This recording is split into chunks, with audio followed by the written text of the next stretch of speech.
Ms. Clark, roll call. Trustee Bertelson, Excused. Trustee Black, Here. Trustee D, Excused. Trustee Lucine, Here. Trustee Moran, Here. Trustee Neal, Here. Trustee Sarah Wilson, Here. Trustee Sandy Wilson. Here. Thank you. All right, please stand for the Pledge of Allegiance.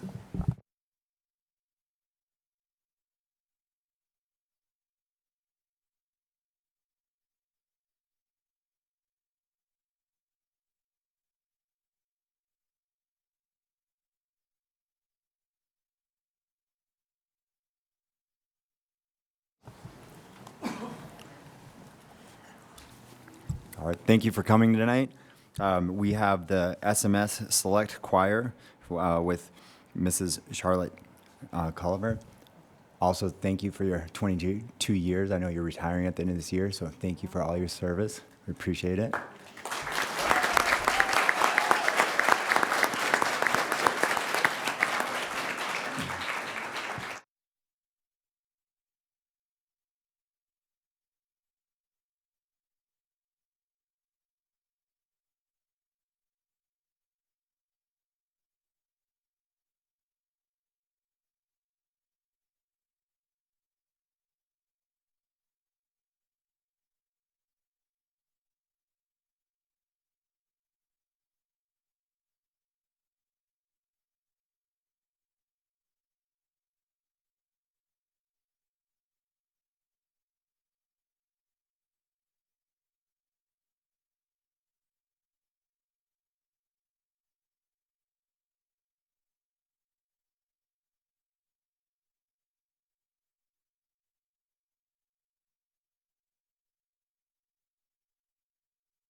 Hey, thank you very much for coming out. Appreciate it. It was very good. Have a great night.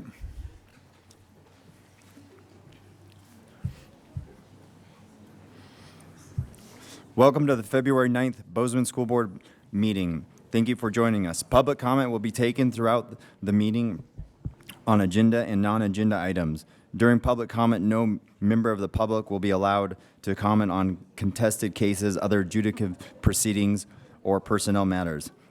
The public portions of this board meeting are being recorded in accordance with District Policy 1420 and Section 2-3-214 MCA. By remaining in this meeting, all participants and attendees acknowledge they may appear on the recording, which will be placed on the school district's website for a minimum of 1 year from today. Further instructions about participating will be provided throughout the meeting. Before we engage in the business of the board, I would like to share the core purpose of the Bozeman School District, which can be found on the back of our nameplates as well as to the left of me. It reads, Bozeman Public Schools exist to ensure high level of learning for all students. All right, we'll move on. Bozeman, the BSD experience. We'll have student representative reports. Your quiz for the day is, what's your go-to slang word or saying, which is appropriate for this audience? Hello, my name is Ridge McGovern. I'm the Gallatin High Student Body President, and my go-to slang word, it's kind of a tough one. I feel like I just say like, I say like boy or like bruh a lot, like not on like purpose, I just say it a lot. But yeah, that's probably my go-to slang word. So on the sporting side of things, swimming has been competing at meets across the state, and I've brought home several individual trophies along with multiple team trophies, and they have state this weekend. Boys and girls wrestling have been doing amazing. They're competing in divisionals this weekend in Belgrade, and then they have state next weekend. Going into last week, the boys were tied for second in the state and faced Butte for a tiebreaker duel, and now they're ranked second overall as a team. And the girls have a 6-2 record, a dual record. Looking forward to bring home some hardware in these next 2 weeks. Girls basketball is still undefeated and ranked number 1 in the state, beating Billings West last week in an overtime game, and they play Skyview this weekend. And then our boys basketball has a dominant 9-4 record, and they play Skyview at home on Friday. Speech and debate was in Kalispell last week, and for state, bringing home several individual medals and placing 6th overall as a team. Their season isn't quite over yet. They are in Billings this weekend for a NFL tournament. And then the Camerata Orchestra has a concert tomorrow in our Gallatin High Auditorium. And then our theater program participates in the Thespian Festival this weekend in Missoula. And we wanted to thank you guys for coming out to our Winter Pep Assembly. We had a lot of fun, and we heard great things about that, so thank you guys for coming. And our student council is going to Billings in 2 weeks for our District 4 meeting at Lockwood, so looking forward to that. And then intramural basketball is in full swing with playoffs coming up soon. And then DECA went to Missoula for state, and they had 42 top 3 finishes and elected a new state officer from Gallatin. Thank you.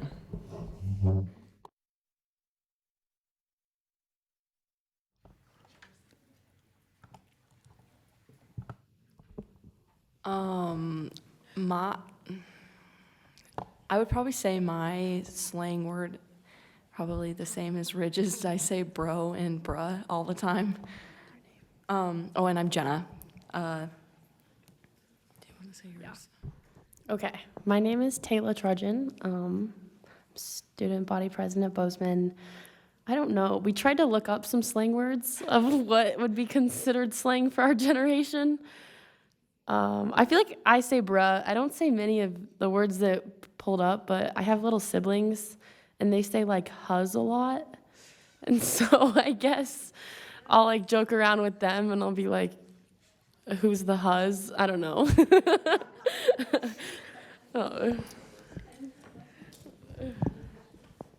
Okay, so starting off with sports, our girls basketball team's record is 7-7, and so far we're 6th in the region. And our boys basketball record is 3-11, and 7th in the region. I'm not sure if that's correct, but that's what Google told me, so I am going with that. And then they both have games this weekend, Friday and Saturday.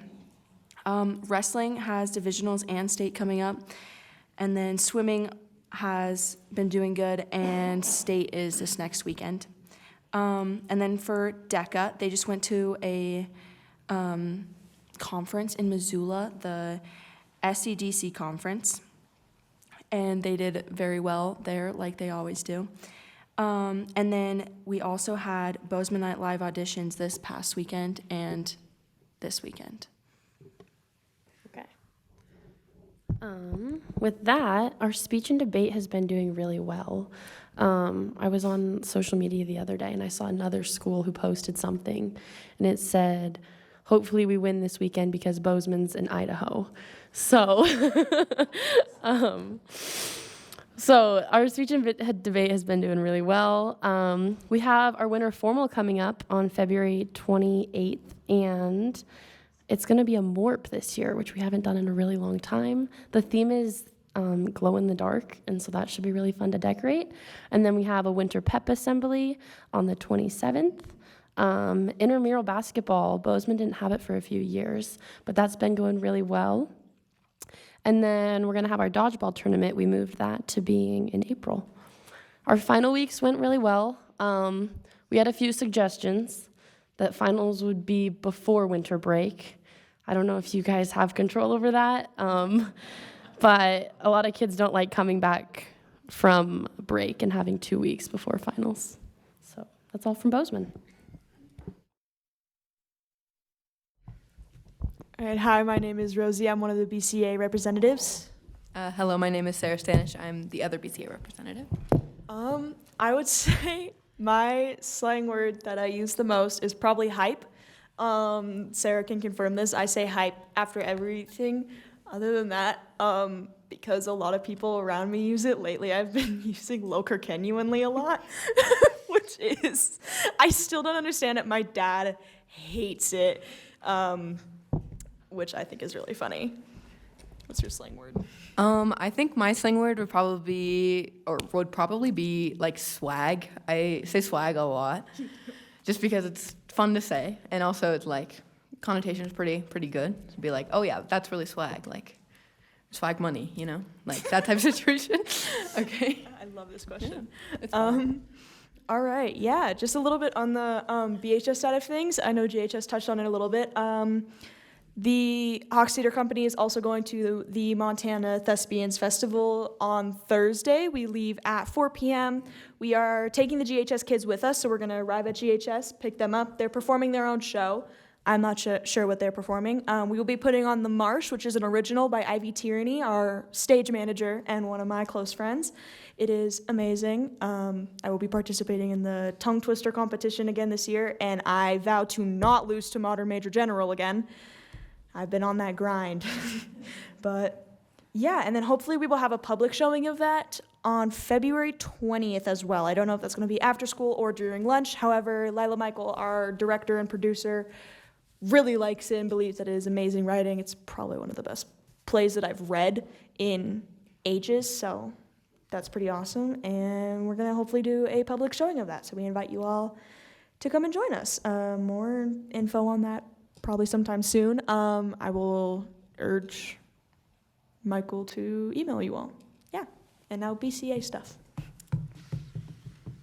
I also believe that our speech and debate did win state in Kalispell, which hasn't happened in 40 years. So that's pretty cool. Points or Yeah. something like that, but like 1.5 points. Like It's pretty barely won. crazy. It's pretty impressive because no one's really ever won there except Kalispell for a long time. Glacier always wins there or something. Yeah, because whatever. On the BCA side of things, we just launched our BCA merch web store, and it has been shared with our whole community, whether it be parents or students, and also teachers as well. And we're very excited to see new merch on our teachers and everywhere around our school. And then recently in January, we were focused on wrapping up the semester strong with our students and supporting them like across both BCA and BHS, especially with their credits. And semester testing has also gone very well, and now we're off to a new start with our second semester. Currently, our BCA student count is 129 students. Recently, our Hawk Times have been focused on community activities such as Bridger beautification, where we paint the windows to our fishbowl area community room, which is very fun and it's very enjoyable. And some fun news with the Read Across America. BCA will be headed to Whittier Elementary School in early March to celebrate it. So we visit K through 2 classrooms for about an hour or so, and everyone has a grand old time. From my experience, I can say it's very fun. It's so much fun. We bring tons of activities. Sometimes we bring bookmarks. Other times we just sit and read to the kids. But anyway, they love it because they're elementary schoolers, so they think high schoolers are really cool. Yeah, students are registering through February for next year's classes, which brings up lots of fun conversations about students' futures. That's also been involved with our student count. Compared to last month, I believe our student count is lower. However, we did gain several students from both GHS and BHS. We're just welcoming our new cohort of BCA students for the second semester. We have 7 students from both BHS and GHS.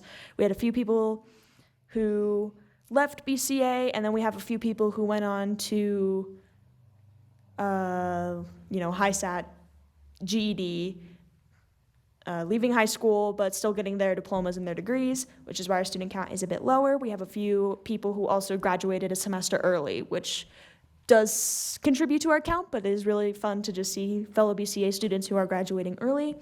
And then students are looking at a new semester and a few new classes. Seniors have finished and presented their senior projects. With the help of Lottie Reiner on those, she really made sure that we got those done, which was actually quite helpful towards the end. During it, not so much, but towards the end, I'm like, thank you so much for bugging me about that. And yeah, that's it on the BCA side of things. Thank you. Oh, yeah, choir concert We have a next choir week. concert next week on the 19th, if any of you would like to Yes. come. It is our winter concert, and it'll be a lot of fun. So much fun. All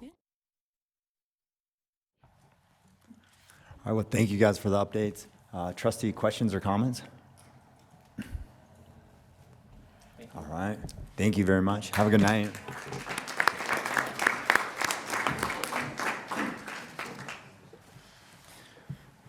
All right, 2.2, Board of Education.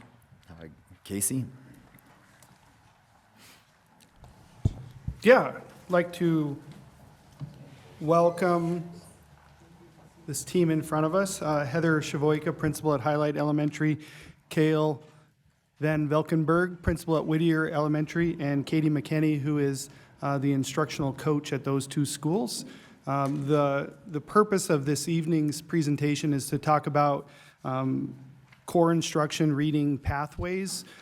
As you know, it's tied to our long-range strategic plan goal of grade level reading, and we were finding that particularly at those 2 schools with a dynamic group of students that we needed to create instructional pathways for K2 foundational literacy skills and phonics and phonemic awareness primarily, and this group was tasked with pulling that off, and they hit the ground running, and they're here to tell you all about it.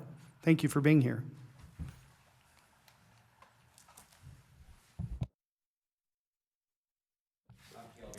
Kale, if you could push the right button, make your mic green. So now everybody can hear you. I haven't presented in front of the board since you guys got all this cool stuff. Yeah. This is fantastic. I'm Cale Van Velkenberg, principal at Whittier Elementary. I'm Katie McKinney, literacy coach at Highlight and Whittier. And then Heather Shavoyka at Highlight. Good job with the first slide, Kale. So just to give background on, Casey touched on this a little bit, but so Highlight and Whittier have what we call a flipped pyramid, and a lot of you already know what that means. Instead of having 80% of our kids that are at grade level or above in reading, and then 15% that we would say just need some reteaching, And then the 5% that we would say they're below grade level standards and we need some intensive interventions. At Highlight and Whittier, we have more students that are in that below benchmark than what you would see on a typical pyramid. And so that's why we say it's inverted or upside down. And what that means is we discovered that we can't rely alone on just like tier 1 instruction to help those kids who we know need a tier 3 level of instruction. And so we've done a lot of work last year on this, and then this year we were able to identify it more as what we're calling our pathways model. And the reason we did that is because it's giving us freedom to differentiate our core instruction instead of saying the whole day all kids are going to get super kids in K1, 2. We're identifying, well, what is the actual appropriate core instruction for these kiddos if we know that that's not necessarily going to hit on the areas that we know are most important for them to get either caught up in or even just understand at their own grade level. And so it's allowing kids access to the curriculum and content that they need so that we can get every kid to be at grade level or above, which is a really big deal. And then it also gives us a greater amount of time to provide those supports for those kids because we were able to look at our master schedule and figure out how can we actually do this thing with all of our students, knowing that we're going to do quite a bit of differentiation for the kids to meet them where they are versus just saying they're all right here. And then we're relying heavily on the walk-to model, which I know a lot of you or all of you are well versed with that. It gives students, a greater number of students, access to the content that they need and to be really specific about the skills that they actually need to be working on in that time. It's like an hour and a half time that we have for them now for every kid in each grade level, which allows us more time for intensive intervention, direct instruction, equitable tier 1 foundational skills for all students, which we know is the jam where we're trying to get to. And then it reduces teacher workload, which took a little convincing at first on that one, but it really does reduce the workload quite a bit because we are allowing teachers to be the experts in the area that they know their group of kids needs to really focus on versus trying to pull from all these different things and do all of it. They're able to become super well versed in whatever their group needs so that they can really start to close that achievement gap. And then we've worked a lot this year on, okay, so if we're gonna ask the teachers to become experts in those specific fields, what supports do we need to provide them and help them get that professional development they need so that they can be the experts in that field if it's a different curriculum or strategy than what they would typically do in Super Kids. And so our system's still the same. We have our universal screener, so we use Acadience. And then once we've identified those kids that are at risk or falling below the grade level standards or the essential standard, then we do a diagnostic to dig deeper and figure out, okay, what is the thing that's preventing these kids from getting where they need them to be? And then we do a lot of progress monitoring to then see, is what we're doing now working to, again, get to closing that achievement gap? And so we look at a lot of data and base our decisions off a lot of that data, which has been super awesome to look at and see. So it's been a lot of fun doing that. So looking at what pathways, what the time really looks like, how it's broken out. When we're looking at how our students learn to read, this is a good visual that just kind of reminds us that there's 2 parts to the reading brain. Students need to be able to decode words, have phonological awareness, be able to encode, and then they also need language comprehension, so that background knowledge, vocabulary. Both of those things need to be present in order for a student to be a proficient reader. So we've broken down our literacy blocks into those 2 strands. And so the first strand is the language piece of it. That's the bottom part of the rope that you're seeing. And so that happens in our homeroom classes. So it's a heterogeneous mix of kids where they're getting the Super Kids story, they're getting the nonfiction text, they're talking about them, they're doing vocabulary work, really getting into that rich language piece and the background knowledge. And that, when we look at our Super Kids curriculum, it breaks down, we call this the pink sections of the curriculum. So the comprehension, vocabulary, and fluency. So that's a 30-minute block that happens in the homeroom classroom where all the kids are mixed together. It's protected time. No one is pulled into groups for that because we know how important that language piece is for our students. And then the pathways part of our instruction is the decoding part of the rope. So the top part of the rope where we're looking at decoding specifically, and phonological and phonemic awareness. So this is where we split our kids up into different homogeneous groupings based on their skill. So once we look at that Acadians data, we dig really deep into that diagnostic to figure out, are there students who have a significant gap that we need to meet them where they're at? So for our Pathway 1 kids, they are students who are approaching the benchmark, are at the benchmark, or are above our benchmark. And they go into a Pathway 1 where they're getting that grade level skills, foundational skills instruction. For our kids who are far below that grade level standard, they're going into a different pathway, we call it Pathway 2, where we're meeting them where they're at. So we're figuring out where the skill breakdown is, and their instruction is now differentiated. So instead of saying you all have to learn AI, because that's what a second grader says, is that you have to learn the pattern AI, we're going back and making sure to meet those kids where they're at. And we can use a lot more time to do that. So the goal is to increase the speed at which we will close the gap by meeting them where they're at. For our Pathway 1 kids, we're using our Super Kids lesson with varying levels of differentiation. If they're close to the benchmark, at or beyond, it looks different for those different groups. And then for our Pathway 2 kids, we're using UFly in both Whittier and Highlight. It's a little more explicit, more systematic, a lot more repetitions that we know these sometimes struggling readers really need. And so this just breaks down what it looks like. So all students start in that white core, that's their language part of the reading rope, and then they either break off into a Pathway 1, where they're getting their grade level foundational skills, or their Pathway 2, where they're getting differentiated skills. And then from there, we're able to break them down into even smaller groups for the second chunk of time, where we flood in our interventionists, our ML supports, our paras. So these kids are not only getting super differentiated instruction, they're getting it in a small group setting, again, which we know is so important in moving them faster along that trajectory towards grade level reading. As you can imagine, anything like this comes with successes and comes with challenges. We have seen some great success already with that, anywhere from increased and improved student achievement to efficacy, collective efficacy by our staff. So that's been really exciting. Some of the challenges, like so many of those things, I know at our board luncheon we talked about space becomes a real premium when you're busting up and creating these smaller targeted groups, but it's an okay challenge. And again, also staffing, trying to make sure you have enough adults in that building to sort of meet with those groups, support those groups, so you can have the same, the right number of students and student to staff ratios in there. And then, like I said, sometimes you can get into those groups, and in some cases, we have so many kids on that second pathway that sometimes we have to split that into 2 different groups just because it gets so large, and the kids start to have a little too much fun. Not that we're against fun, just that's the wrong time for the fun. So, any questions?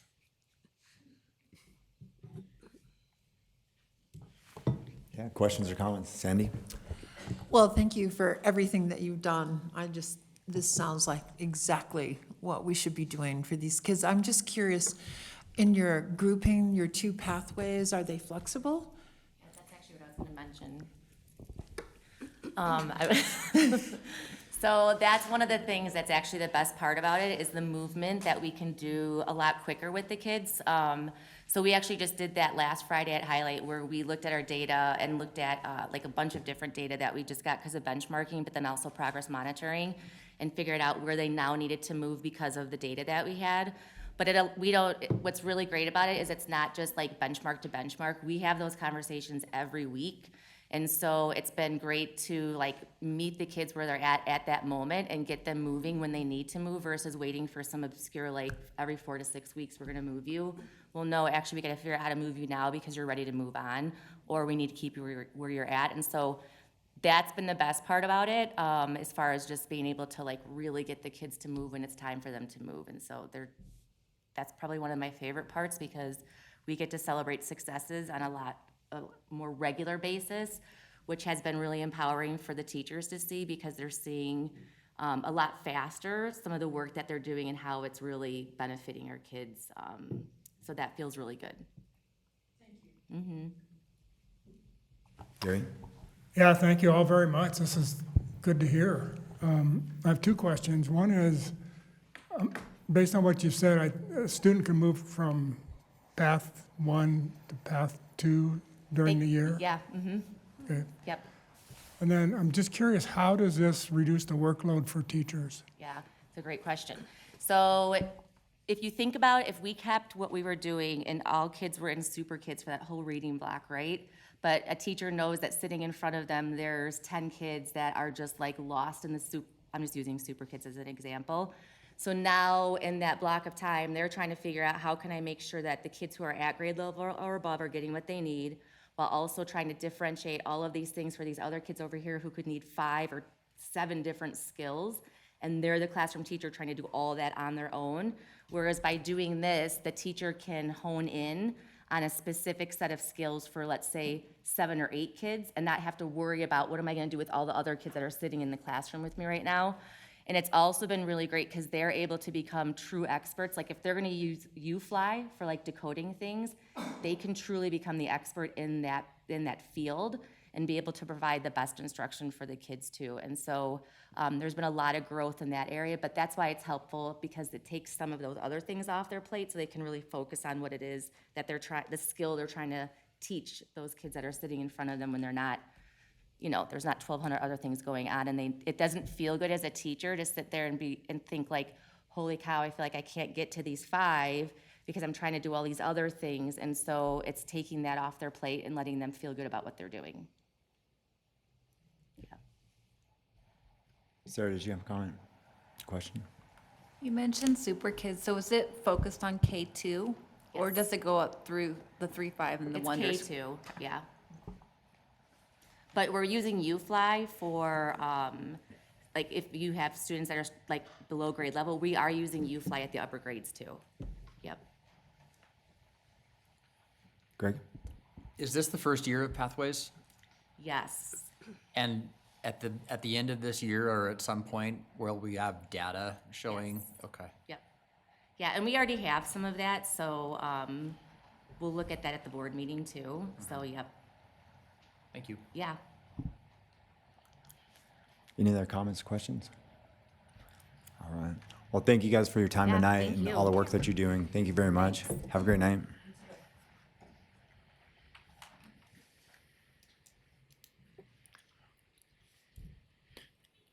Recognitions and awards. Mr. Ader, you're up first.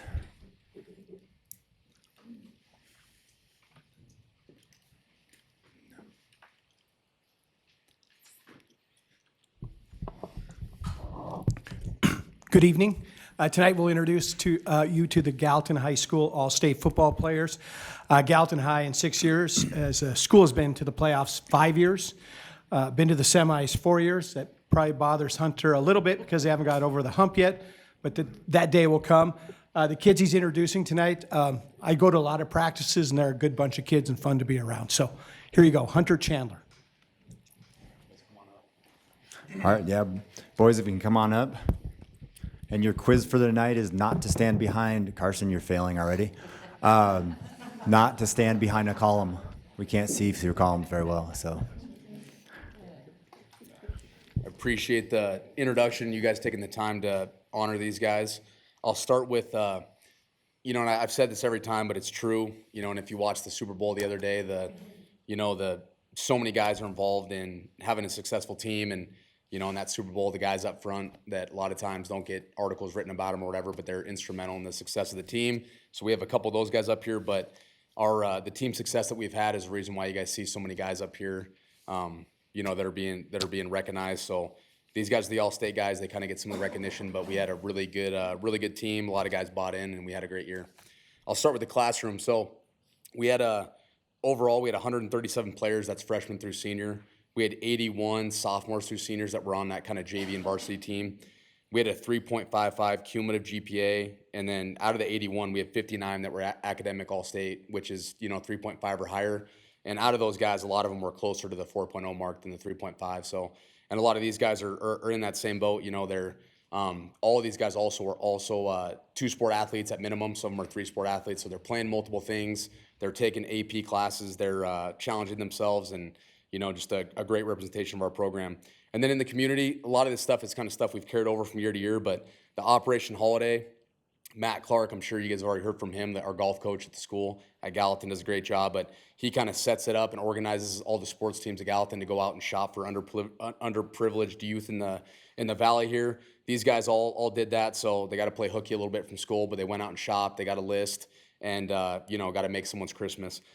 We visited a couple elementary schools. Amy Dalkey helped out with a lot of that. Carter's mom, great resource for our team, but that was awesome for our kids every time they come back. You know, I'm always thinking, obviously, it's going to be good for the little kids, but these guys, I think, have just as much fun or more fun than the you know, the little ones do. Lions Club referee, you know, a lot of these guys also played, you know, locally here in town, and that program is, you know, it's instrumental in keeping the game alive and all that. Ryan Ballinger kind of helps set that up, but he always needs help, and these guys volunteer.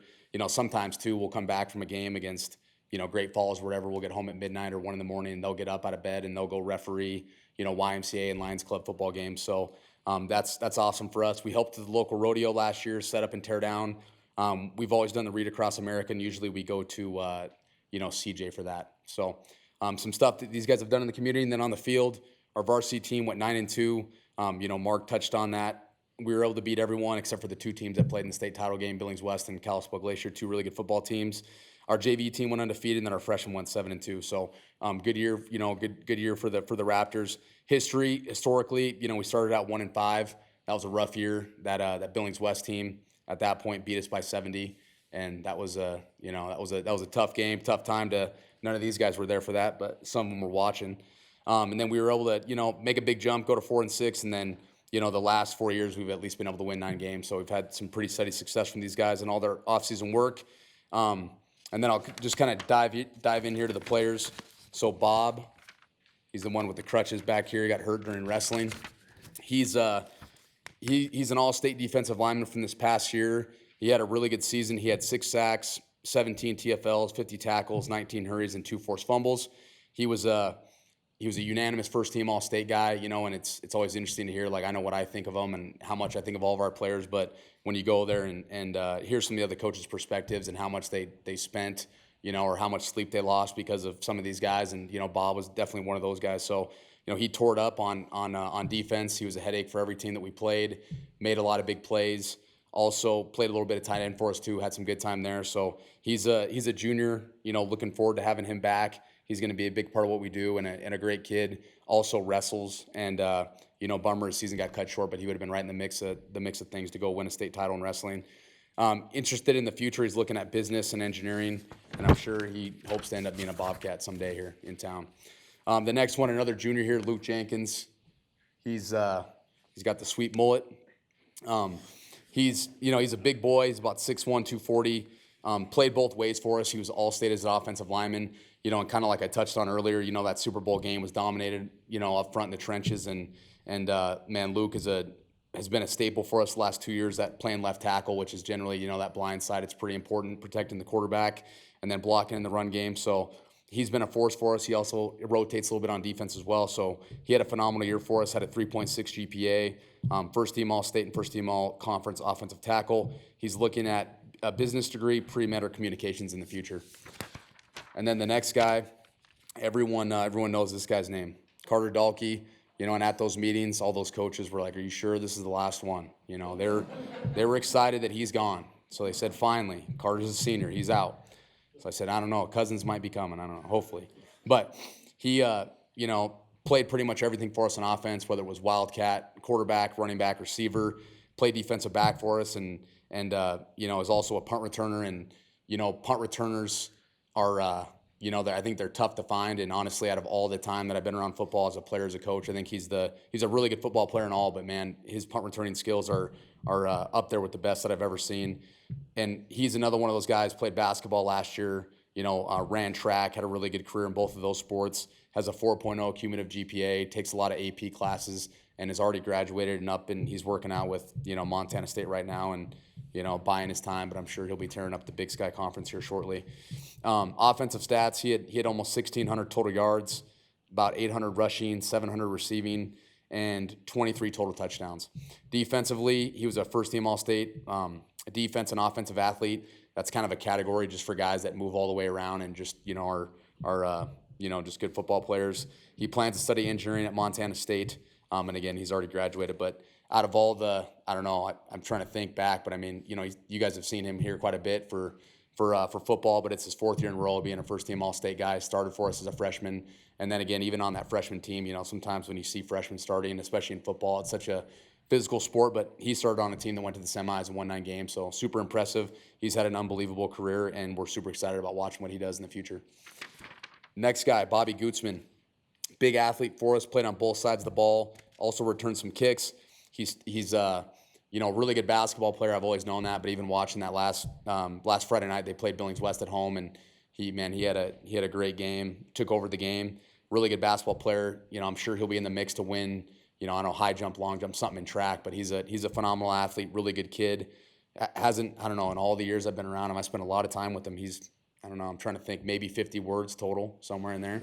So he's a pretty quiet guy. He's super humble, but man, really good athlete. And another one, too, that's a 4.0 student, taking a really challenging course load and still doing everything on the field, and just a great representation of our program.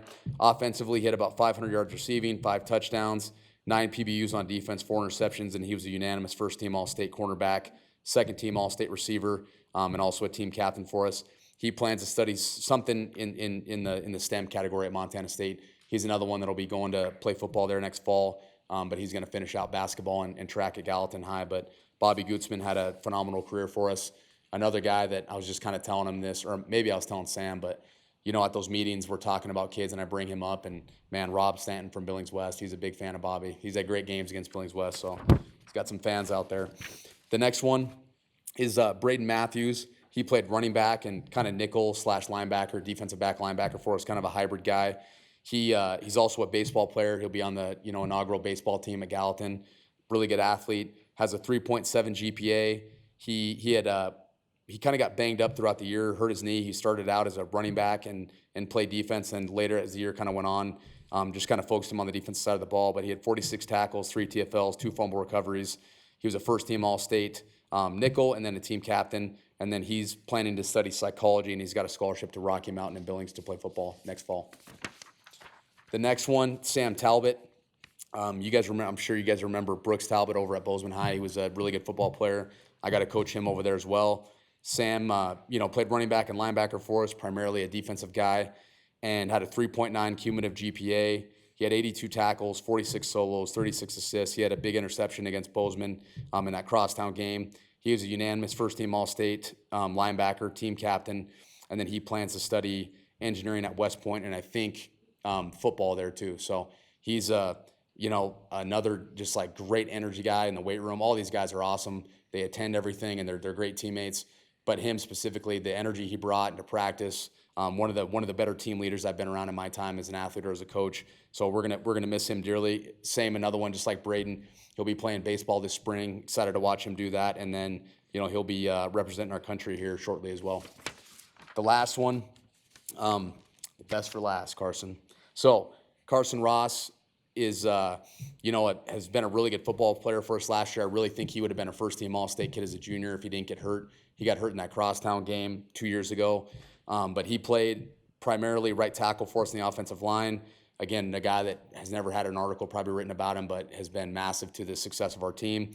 Played on the defensive side as well, interiorly. He had a 3.94 GPA, unanimous first-team All-State offensive tackle, team captain. He plans to study engineering next year at Montana Tech, where, even just talking to their coaches, I think they're looking at him, to play early.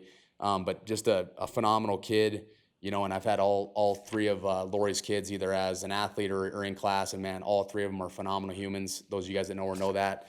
And he's not to say anything bad about the rest of our guys, man, but if I had a daughter, which I'm about to in May, Carson is the one guy, that you'd be like, oh, I want that guy to date my daughter. Just the nicest human, the best teammate, and he had a phenomenal career for us, and we're glad that he's only, about an hour away at Montana Tech, so he'll tear up the Frontier Conference. that's all I got for you guys. And then if you guys got any questions, these guys can step up. All right, well, Coach Chandler, thank you for all the information. Congratulations to you guys on your seasons, your careers. I know a couple of you a little bit better than others, so I appreciated my time, 7th grade, 8th grade, having the opportunity to yell at you guys. Let me take it back. Melissa, I don't yell, I just speak loudly, right, Carter? Yeah. Yeah. I've been accused of that as well, yes. But just appreciate, congratulations to you guys on your accomplishments in football. Are there any trustee comments? Gary? Well, congratulations to all of you, and great thank you to the coach and your coaches and parents for supporting you, and I clearly appreciate your tolerance of tolerating Kevin through whatever your life has been with Kevin. I'm curious for Sam. Which one is Sam? There. What's the process for West Point? So first, you gotta make sure you got all your grades in check. You gotta have pretty good grades. Gotta have all A's or B's, high GPA. You gotta have a good score on your test scores, your ACT, your SAT, and then you also have to get a congressional nomination from the representatives of our state. And that was a tricky process. You go and you get interviewed, and they decide if you're fit for one of the academies or not. And then once you submit all that, it goes to West Point, the administration's office, and they decide if they want you there or not. Thank you. Thank you for serving in that regard, and good luck to all of you.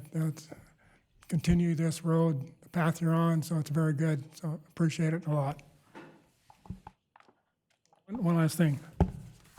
This is really good. I like this, so thank you. You bet. Thank you, guys. Greg, do you have a comment? Listen. I just want to say congratulations to all of you. Bobby G, you have been so much fun to watch since 3rd grade. Carson, you also.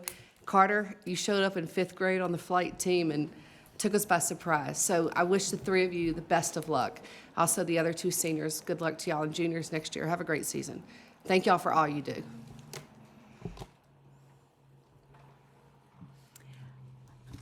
I love watching football, but as the academic in me, I really love high GPAs. This is super impressive how good these GPAs are. So nice work to all of you.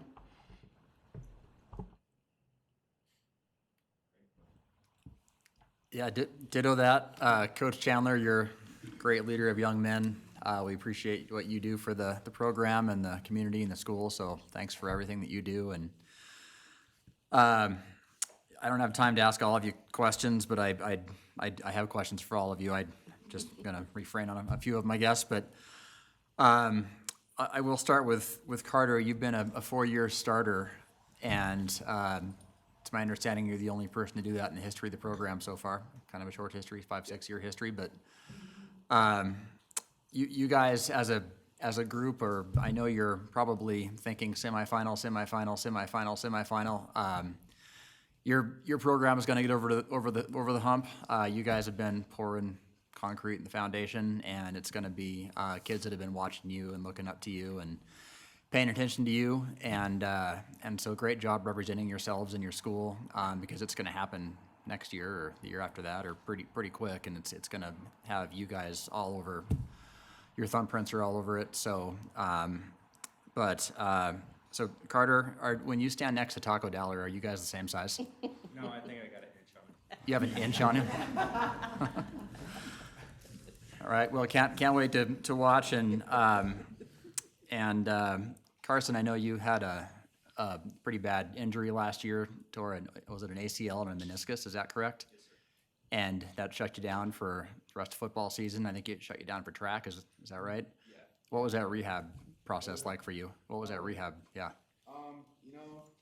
It's never really like easy, I guess. Mine was kind of had some struggles, had some things go wrong, but yeah, missed out on the rest of the football season after week 5. Missed out on the semifinal game, and then came back during fall camp, and yeah, I mean, there's some bumps along the road, but got there eventually. So. And when in that process were you already in communication with Tech at that point, or did that come later, or how did that work?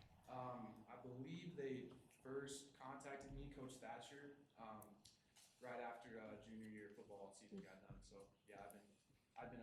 been before that, but they gave me or told me about the scholarship right after football season. That's awesome. Congratulations. Glad you made it back. Don't hurt yourself again.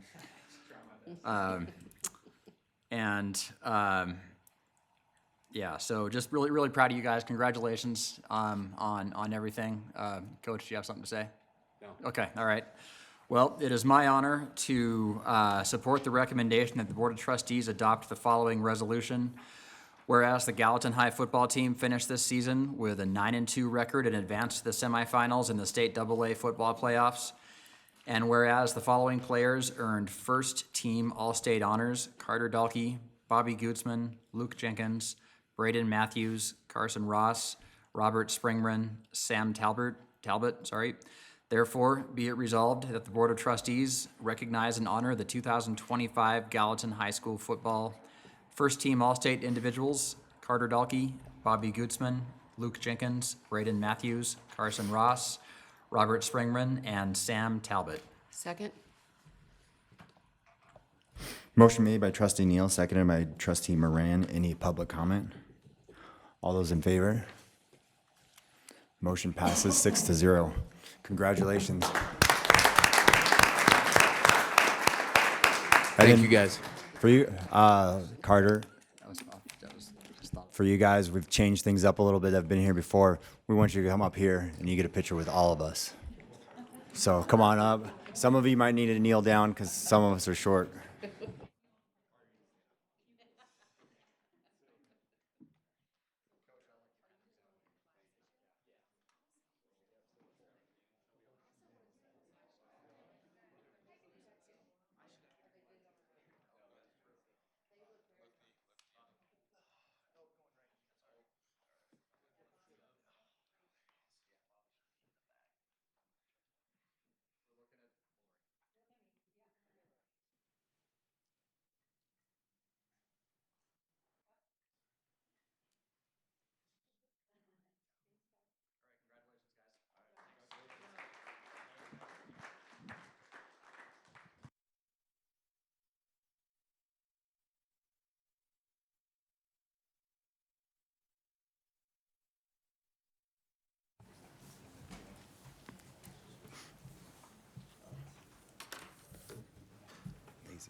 Okay, next up, 2.3.2, Certification Achievement of Excellence for Financial Reporting. Sounds like Lacey Clark.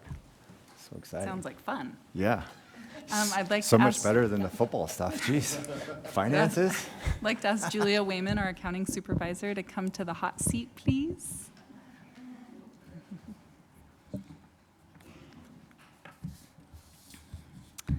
I think this is about the third time you guys have had the pleasure of sitting and listening to Julia talk about school finance.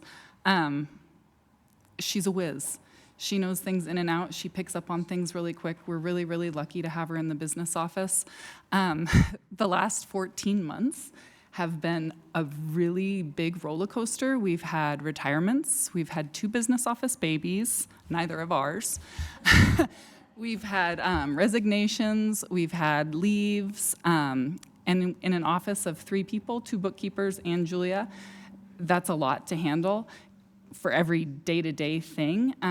But when you also talk about completing an audit and putting together financial reports that win the GFOA award every single year for 36 years, it's a huge carry and a huge task to take on. So we're incredibly lucky and thankful that we have her on our team. She's meticulous, she understands things, she's transparent.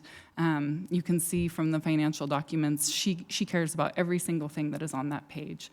And it's really, really, the district's lucky to have somebody like her that can carry on the theme of transparency and accuracy within the school district.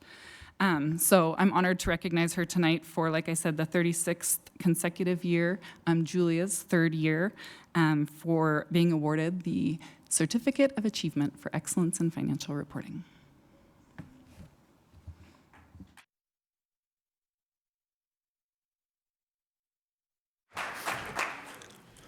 Julia, well, congratulations.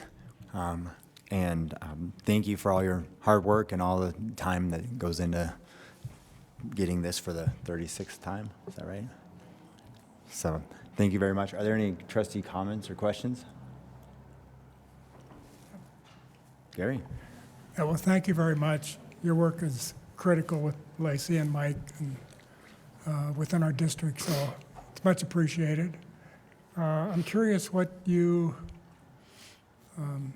see as your major challenges in your role.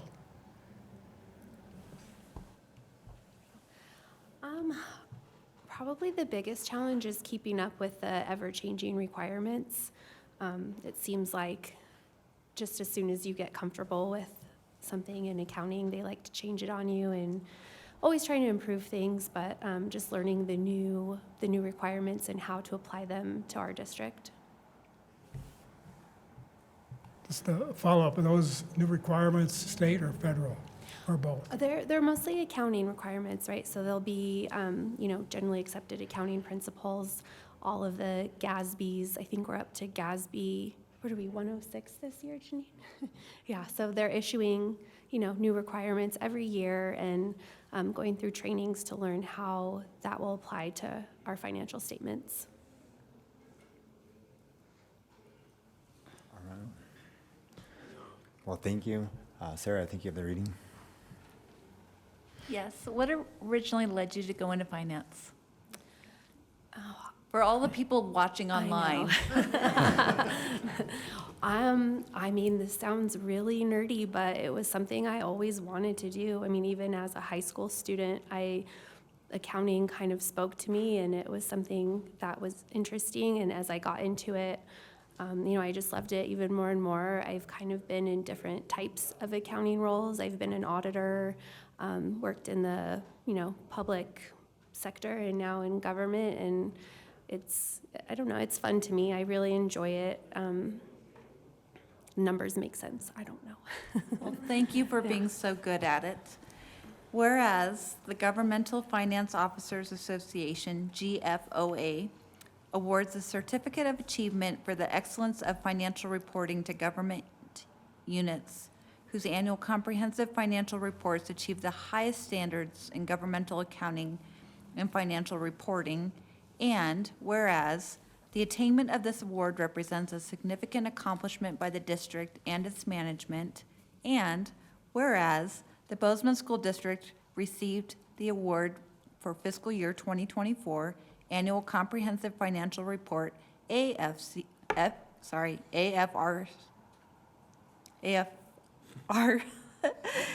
ACFR, that's hard.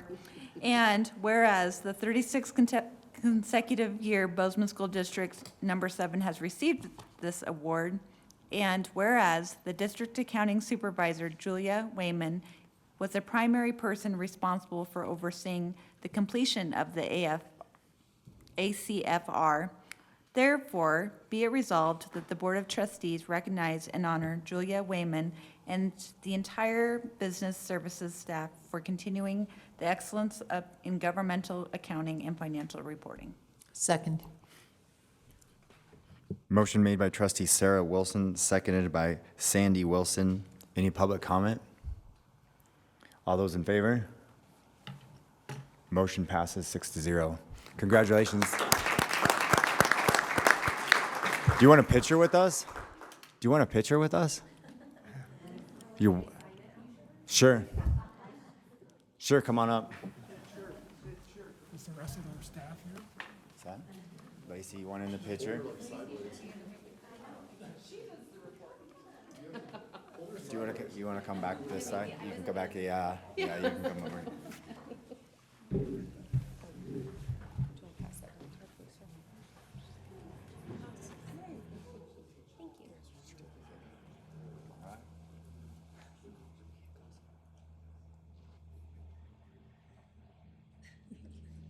Thank you. Congrats.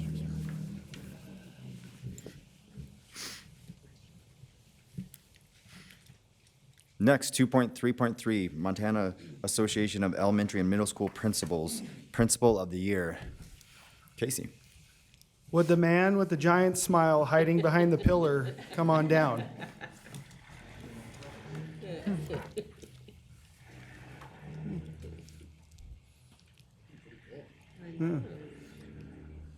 Have a seat, Mr. Advincula. Welcome. All of you know Mr. A, and he was recently awarded a big award at the state level at the recent SAM conference held in Bozeman, and as the Montana Distinguished Principal, and his application will go to the national level for consideration as well.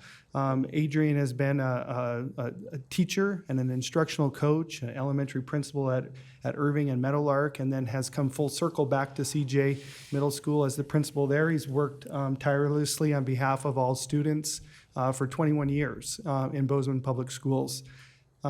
He is a tireless advocate for children, and is a tremendous leader in our school system and also in our community. I'm proud to know him and learn from him. And this award is well-deserved. And we have a really bold mission statement, and Adrian believes in that, Mr. A believes in that. And it is often hard to reach all kids and be a champion for all kids, and he sees the best in every parent, in every teacher, and in every student, and I thank you for who you are.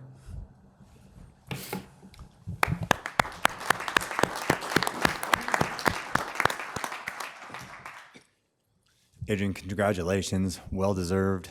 You're very appreciated.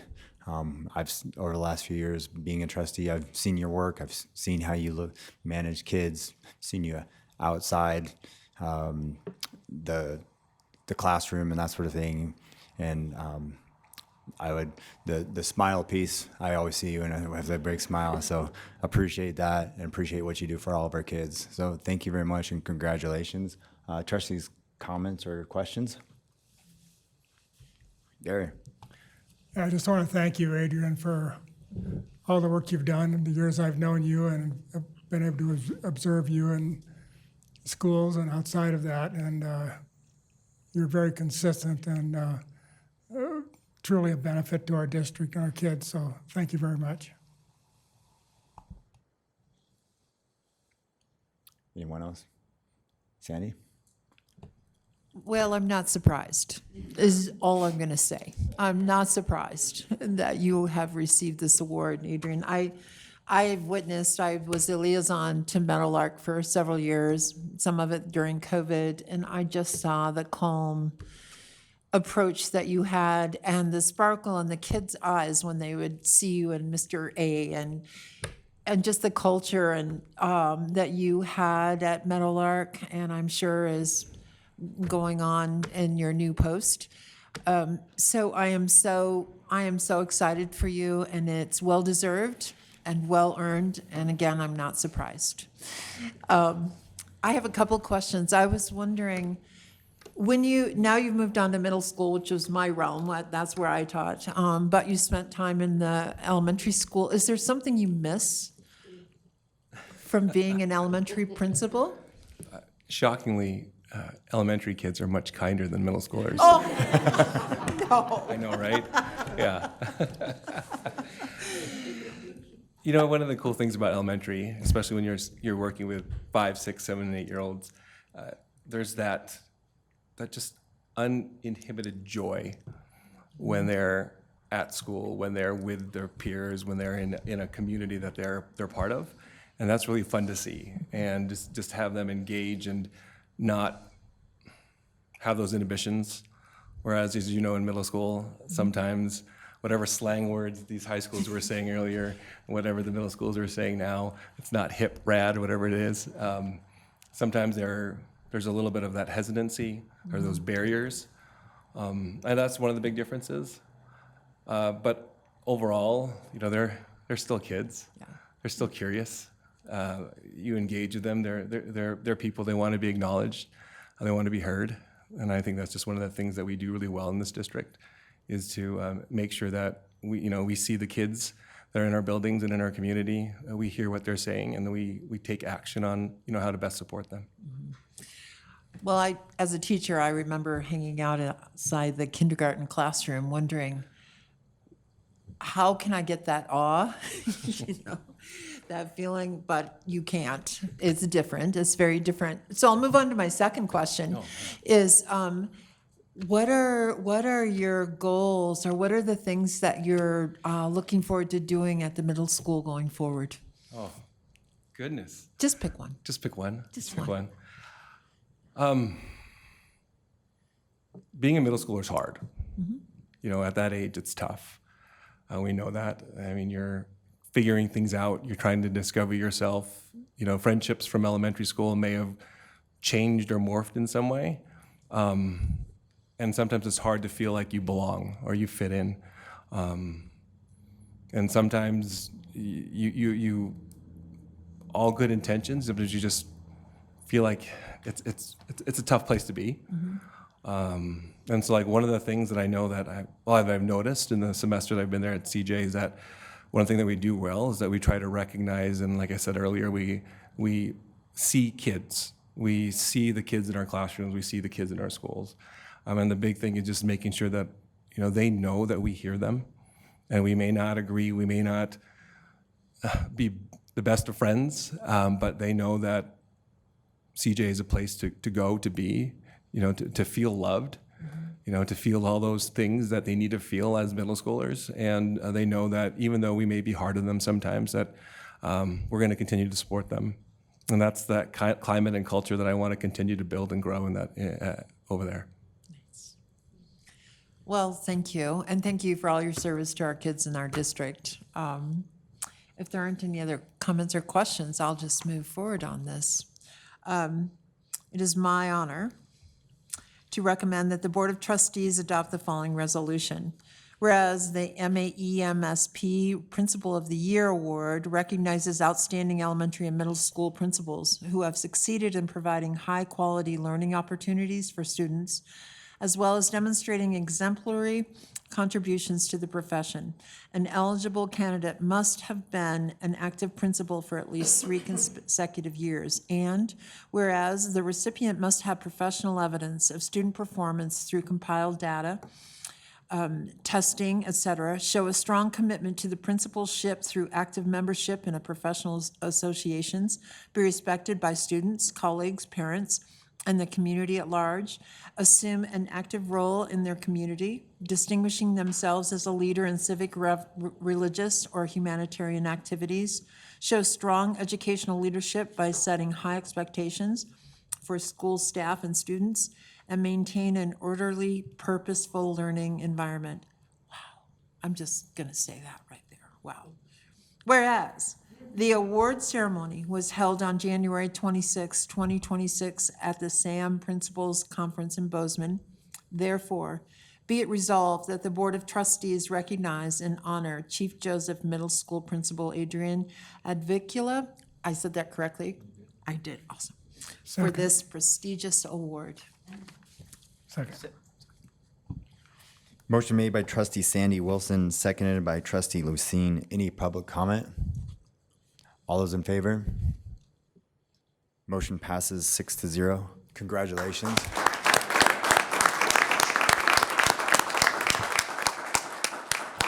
You can come on up for a picture. Yeah. Julie had to do it, you have to do it.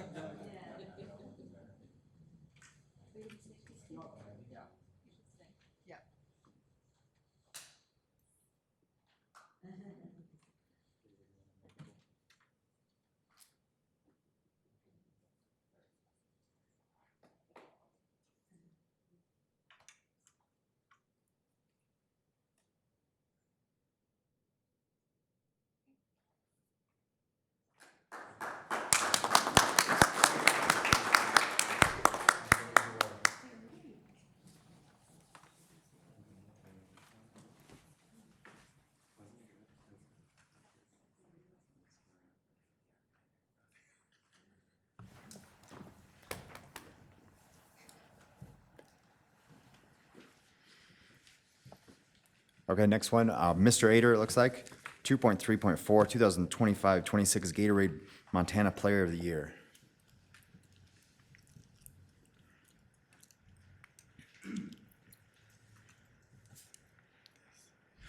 I do not see our Bozeman High volleyball coach here tonight. And Nuala is not with us. Nuala is she's in Morgantown, West Virginia. She has started her college career. She wanted to be there for the start of spring ball. Nuala was the Gatorade Volleyball Player of the Year. She was on the volleyball team for 4 years. She was a 3-year All-State athlete, led the Bozeman Hawks to the top two finish twice and a top 3 finish. I obviously do not know her statistics off the top of my head, but we all know she was a great player, and she played the game with a smile. So I think that's the thing that impressed me. So she was a great example for our kids, and will do well in West Virginia. Thank you, Mr. Hayter. I guess you could ask questions to Mr. Hayter, but he might No, not I have an just answer want for. to. She played the game with a smile, and she made it look so easy. And she would give that little smirk on her face anytime she had a good play. It was fun to watch her the past 4 years. So it is my honor to move that the Board of Trustees adopt the following resolution. Whereas Nuala Anderson, a senior outside hitter at Bozeman High School, has been named the 2025-26 Gatorade Montana Volleyball Player of the Year, the highest honor in high school athletics. The Gatorade Player of the Year program recognizes outstanding student athletes for excellence in athletics, academics, and community involvement. And whereas during the 2025 season, Anderson led the Bozeman Hawks to the Class AA tournament semifinals with a 24-5 record.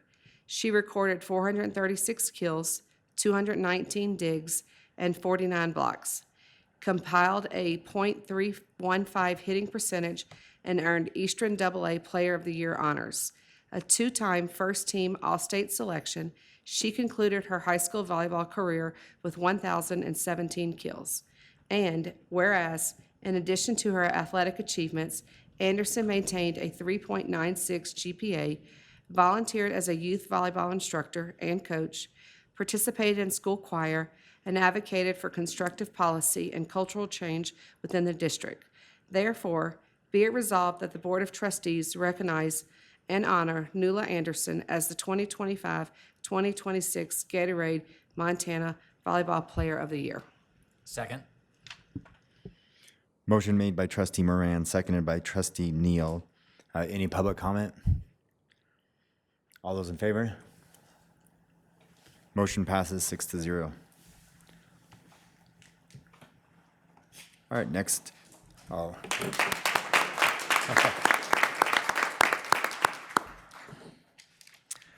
Next, we move on to action items consent 3. Gary?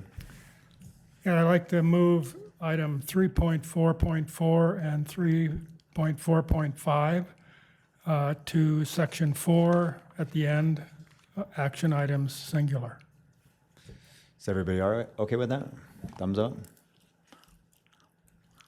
All right, thank you. So then I consider a motion for the remaining consent items.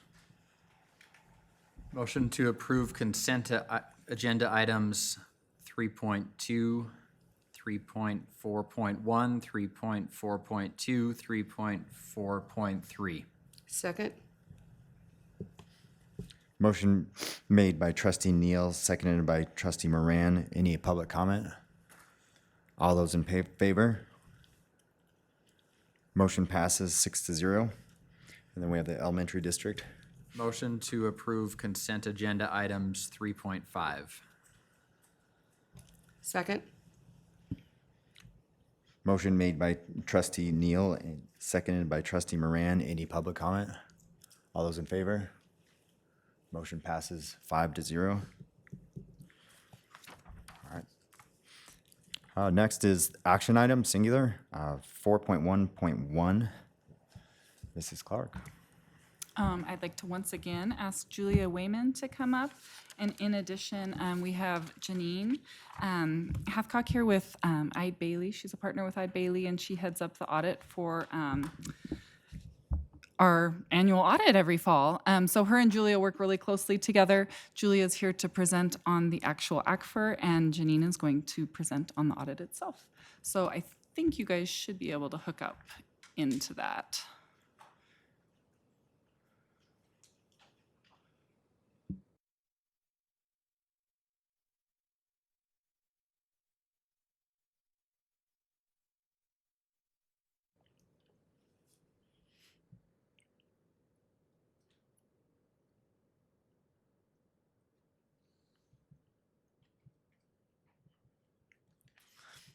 Welcome back. Yeah, thanks, Julia. I was going to remind you to turn on the mic. Thank you. Hi again. I am excited to be here tonight to share with you this 2025 Annual Comprehensive Financial Report, or ACFR, as we lovingly call it. It's one of those nice acronyms. So this report I'm going to present to you tonight is largely used by state and federal oversight agencies, bond rating agencies, bond issuers, taxpayers, district staff, and the public as a tool to get a bird's eye view of our finances in a format that's consistent with other districts. Our statements are a bit more expansive than some other districts because we do apply for an annual award with the GFOA and have to abide by their rules and requirements. So I know you all get those monthly financial reports included in the board agenda, and the ACFR is different from those reports. Those monthly numbers serve as the basis, but there's many accounting entries that we have to make to convert our books to an accrual basis required under governmental generally accepted accounting principles. One of the biggest examples of this is our net pension liability. I mean, it's a rather large number, $66.5 million. And that's something that you'll see reflected in the ACFR. This number represents our participation in the TRS and PERS retirement systems, and it's measured annually using an actuarial valuation. There's a few other examples of the differences between the reports. In the ACFR, you have compensated absence and other post-employment health benefit liabilities, and our treatment of capital assets and the related depreciation expense.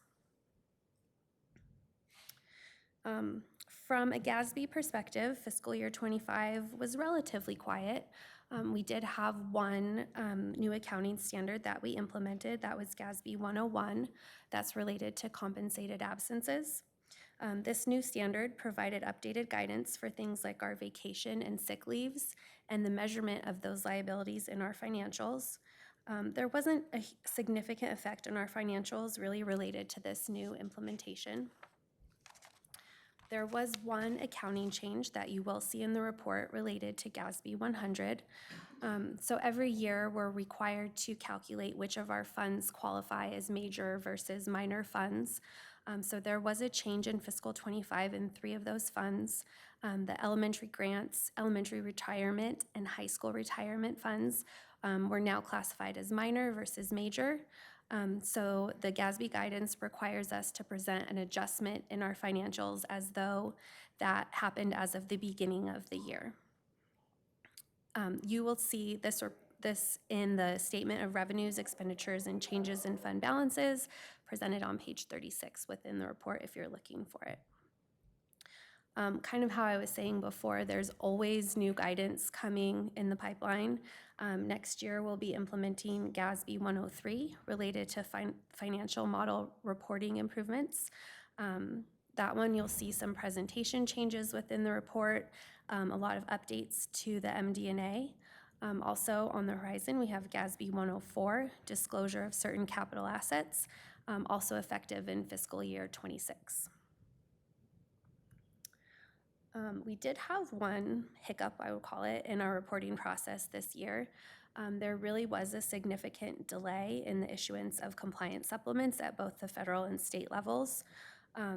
These compliance supplements identify requirements for our auditors to consider when performing their single audit procedures. Typically, the federal supplement is released around the end of the fiscal year.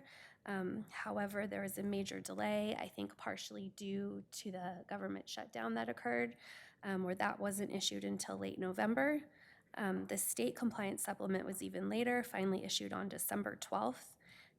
Given that we have a GFOA deadline of December 31st, that really didn't give us a lot of room. But our auditors worked quickly, and once the supplements were issued, they were on top of it and were able to issue on time and still meet our deadlines. It was really great to work with Eide Bailly again. This was our 3rd year with them, and we're really fortunate to have developed a good partnership. The business office is very proud of what we've accomplished this past fiscal year. Janine will go into more detail, but we did receive a clean audit opinion with no identified misstatements or material weaknesses. We worked closely with our auditors to go through every detail of the ACFR and continue to improve the presentation, and we have a lot of confidence in our day-to-day operations and the quality that comes out of the business office. I do have some paper reports here, which I'll leave if anybody wants one, but I did kind of want to point out if anybody does want to read through the report or reference it later, it is available on our district website under departments and then business services. There you can find a full history. I think it goes back to 2007. All of our historical ACFRs are all there for your reading enjoyment. So I know this report is pretty large. It can really be overwhelming if you don't know where to start or kind of what you're looking for. I put together kind of a roadmap to kind of highlight some of the important areas within the report if you are trying to dig in on your own or look for more information. The first big stop on our roadmap here is the audit opinion. That's going to be on page 11. This is our auditor's conclusion about whether our financial statements are fairly presented. You can kind of think of the audit opinion like a report card on our financials.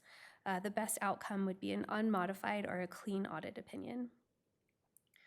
Next would be what I really consider to be one of the most useful tools in the report. It's the MD&A, or Management Discussion and Analysis. And this is really an overview of our financial activities for the year. It kind of looks at big picture trends and the reasons behind the changes. After that, you would get into kind of, the meat of your financial statements. The first are going to be your government-wide financial statements that shows the overall financial health of the district. This includes a statement of net position and statement of activities, and it uses full accrual accounting. So that includes like some of those adjustments that I was talking about before with the pension and capital assets and all of those things. Our next stop would be the fund financial statements. Those kind of break down the government-wide financial statements for all of our major funds. The major funds presented this year are the general fund, the high school debt service fund, and the high school building reserve fund. And then all of the non-major and proprietary funds are presented there in a combined manner. The next page, on page 44, are the notes to the financial statements. So these are our disclosures that explain the numbers in the financial statements. They provide a lot of context and transparency. For example, you can find a lot of details on our accounting policies, breakouts on our capital assets and long-term liabilities, and a lot of further information on our pension. We do have some supplementary information we're required to disclose. It's primarily a lot of pension and OPEB trend data. That's the RSI there. And then starting on page 112, you'll find a lot more financial statements. These are going to be the detailed statements for our non-major funds and internal service funds that were presented combined in the beginning of the report. They also include budget to actual comparisons for any of those funds that are budgeted. The next there is our supplemental information mandated by OPI. We do have a few things that we have to put in there as required by OPI. It's a detail of our student extracurricular funds and a schedule of enrollment. We will get to this one a little bit more later, but on page 154, it's the statistical section. This is where we have 26 tables of statistical information as an added tool to better understand our financials. And then our last stop here is is a single audit section. This is required due to our federal funding. It includes an auditor's report on our compliance with federal program requirements. If we had any findings or corrective action plans, which we didn't for fiscal 25, this is where you would find them. Now I kind of wanted to dig into a few details of the report. I know it's February and this is fiscal 25, but I feel it's still kind of important to see.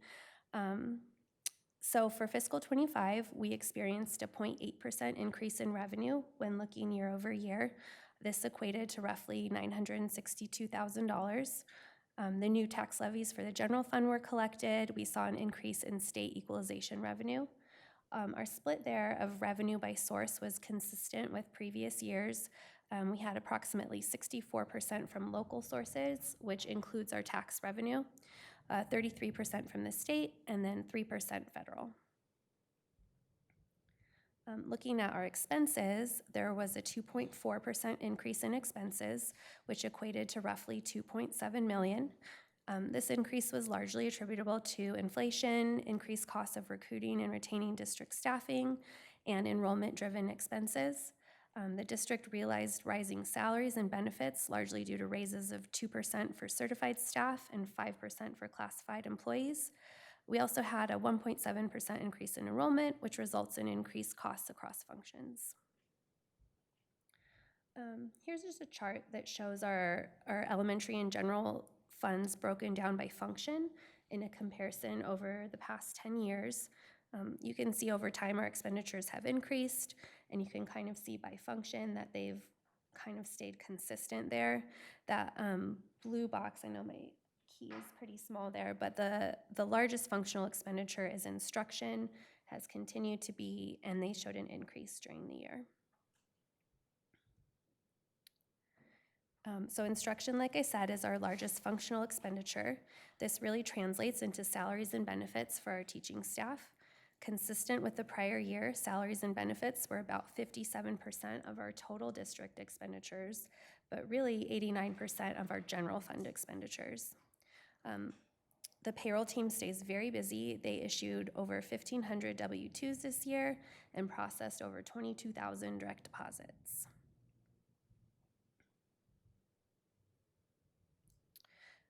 Looking at the general fund, so the elementary and high school general funds are the main operating funds of the district that houses most of our instructional expenses and our revenue from the state. Looking at revenue for 2025 in a comparison to budget, we came in almost spot on to budget with a variance of less than 1%. This small difference was related to our collection of unbudgeted TIF proceeds. The general fund expenditures ended under budget by $1.7 million, or about 2.8%. This was mostly due to operations and maintenance. We had lower salaries due to difficulties filling some custodial positions, unspent utility contingency budgets, and annual repair and maintenance expenditures below budget. Looking at that kind of small piece of our pie where I mentioned we get about 3% from federal funding, here's just a chart that I find interesting to show the federal grant funding over the last few years. Our federal funding has dropped significantly, and we're now again back to pre-COVID levels. We had a peak in fiscal 22 of over $11.2 million, and last year we were back to federal grant funds of about $4.3 million. In the report, within the single audit section, there's a great schedule that details out all of our federal awards, how much expenditures we had for each of those in the current year, and how much revenue. I think I have a screenshot here kind of showing you what it looks like. So you can see we have our recurring title, our IDEA grants, federal funds received by the school nutrition program. This year, the auditors doing their single audit tested both our Title I and our school nutrition cluster, which includes the federal funding for school meals.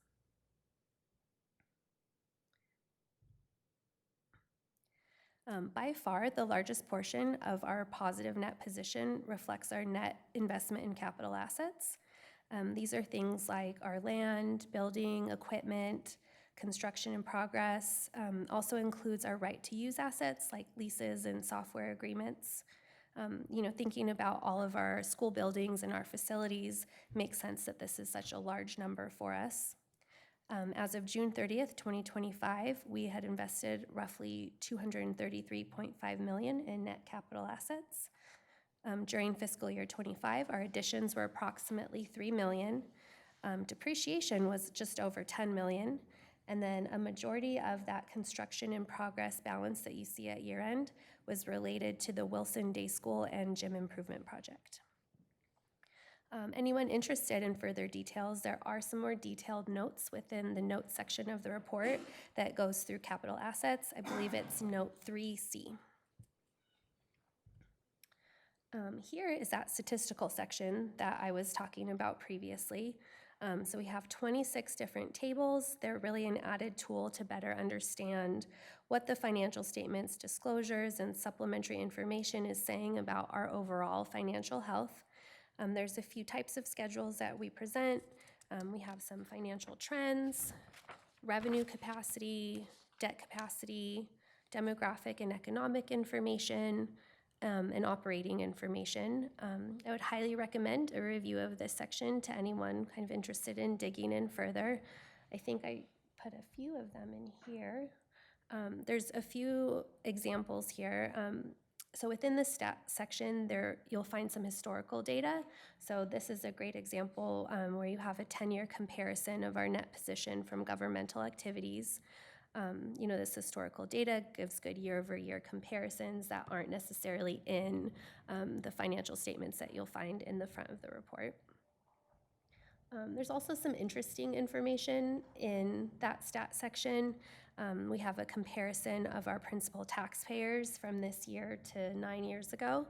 Our number one taxpayer has really stayed consistent. It's been Northwestern Energy for a long time now. But things have changed. You can see that the other top 10 have changed. You can see that the percentage of the total has gotten smaller, showing that our taxes are being spread over a larger number of taxpayers. I think that's all that I had. I can hand it off here to Janine. Okay. Let me-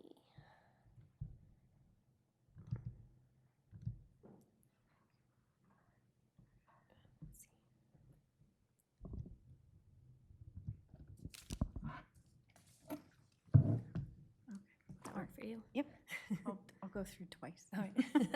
Thank you for having me here this evening. My name is Janine Hathcock. I am the audit partner, and I'm happy to be here to present the audit for the fiscal year 2025 audit for Bozeman School District.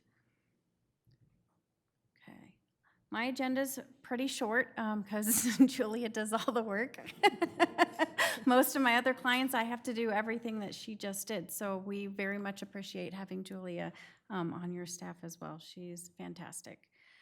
So tonight we're going to go through the financial statement audit. We'll go through the single audit reporting package, and then I'll conclude with our letter to governance. Okay. But before I kind of get into our auditor's report, I do want to thank both Julia and Lacey for a successful year again.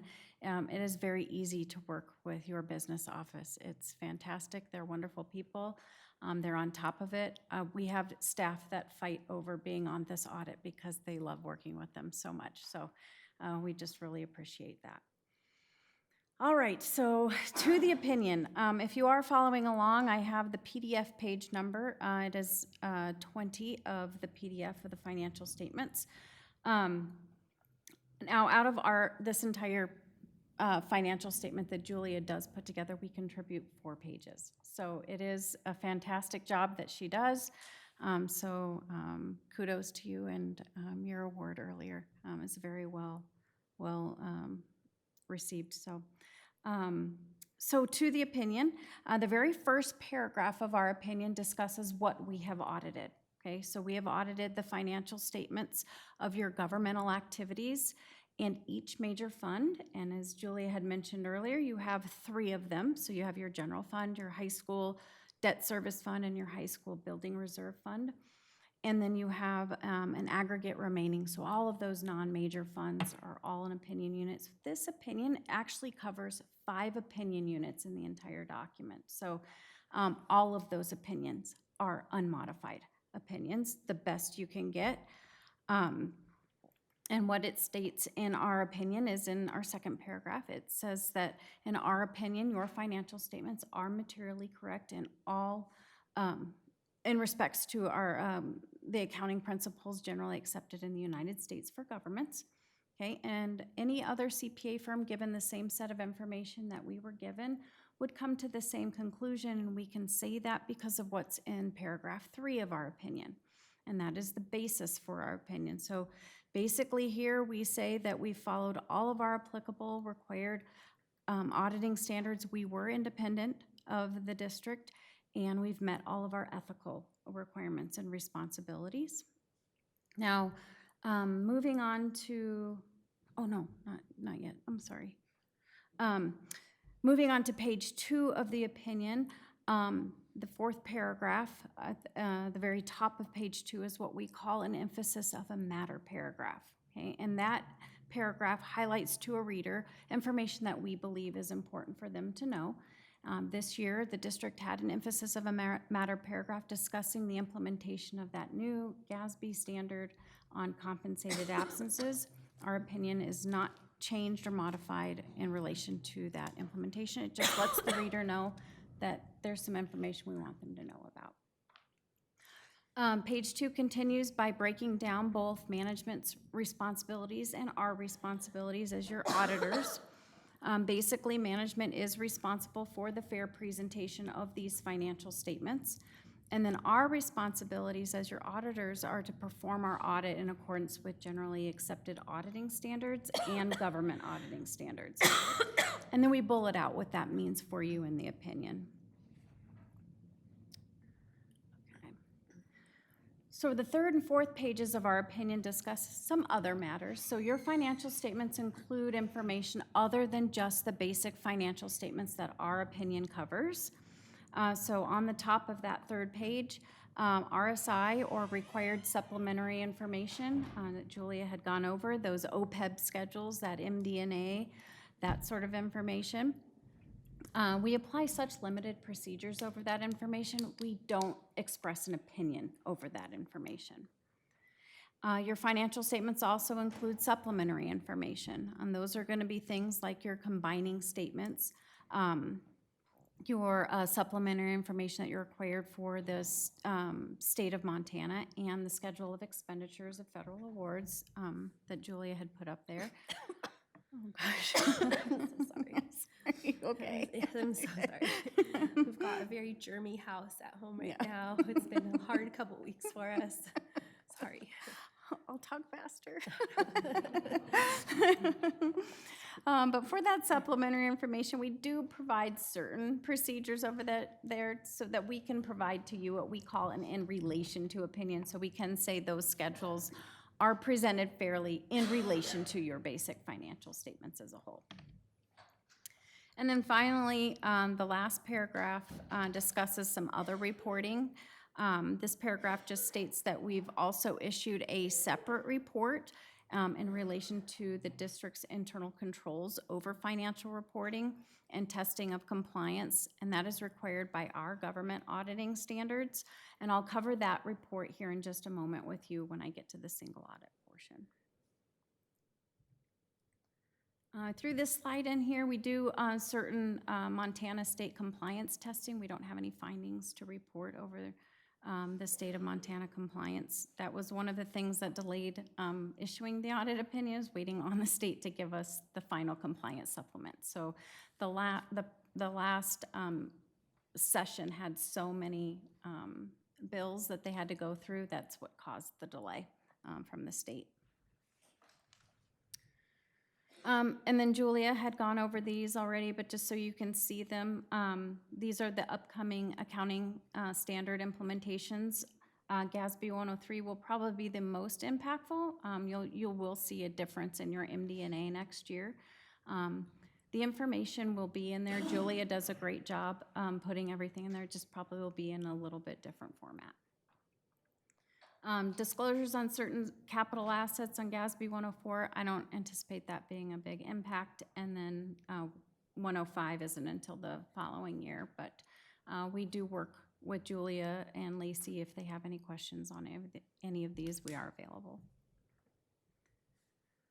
Great. And then the single audit package, it's in the very back of your financial statement. So it starts on page 191 of the PDF. This is a separate report, and it's our report over the testing of your federal expenditures, and this is all required by the uniform guidance. And the package includes two different auditors' reports. So the very first report is what I had alluded to in the opinion, where you have a report on your internal controls over your financial statements. it's important to note, it is a report, it's not an opinion. The main takeaway from that report is that we are required to consider your controls over financial reporting so that we can plan and perform our audit, but we don't test internal controls, so we don't provide an opinion over those internal controls. However, we do need to report to you any controls that we find, any deficiencies that we identify during our audit process that we consider to be either a significant deficiency or a material weakness. We don't have any of those to report to you this year.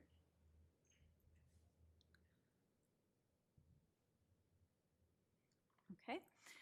The next report in that package is a uniform guidance report. It does cover our opinion over your compliance with your major programs.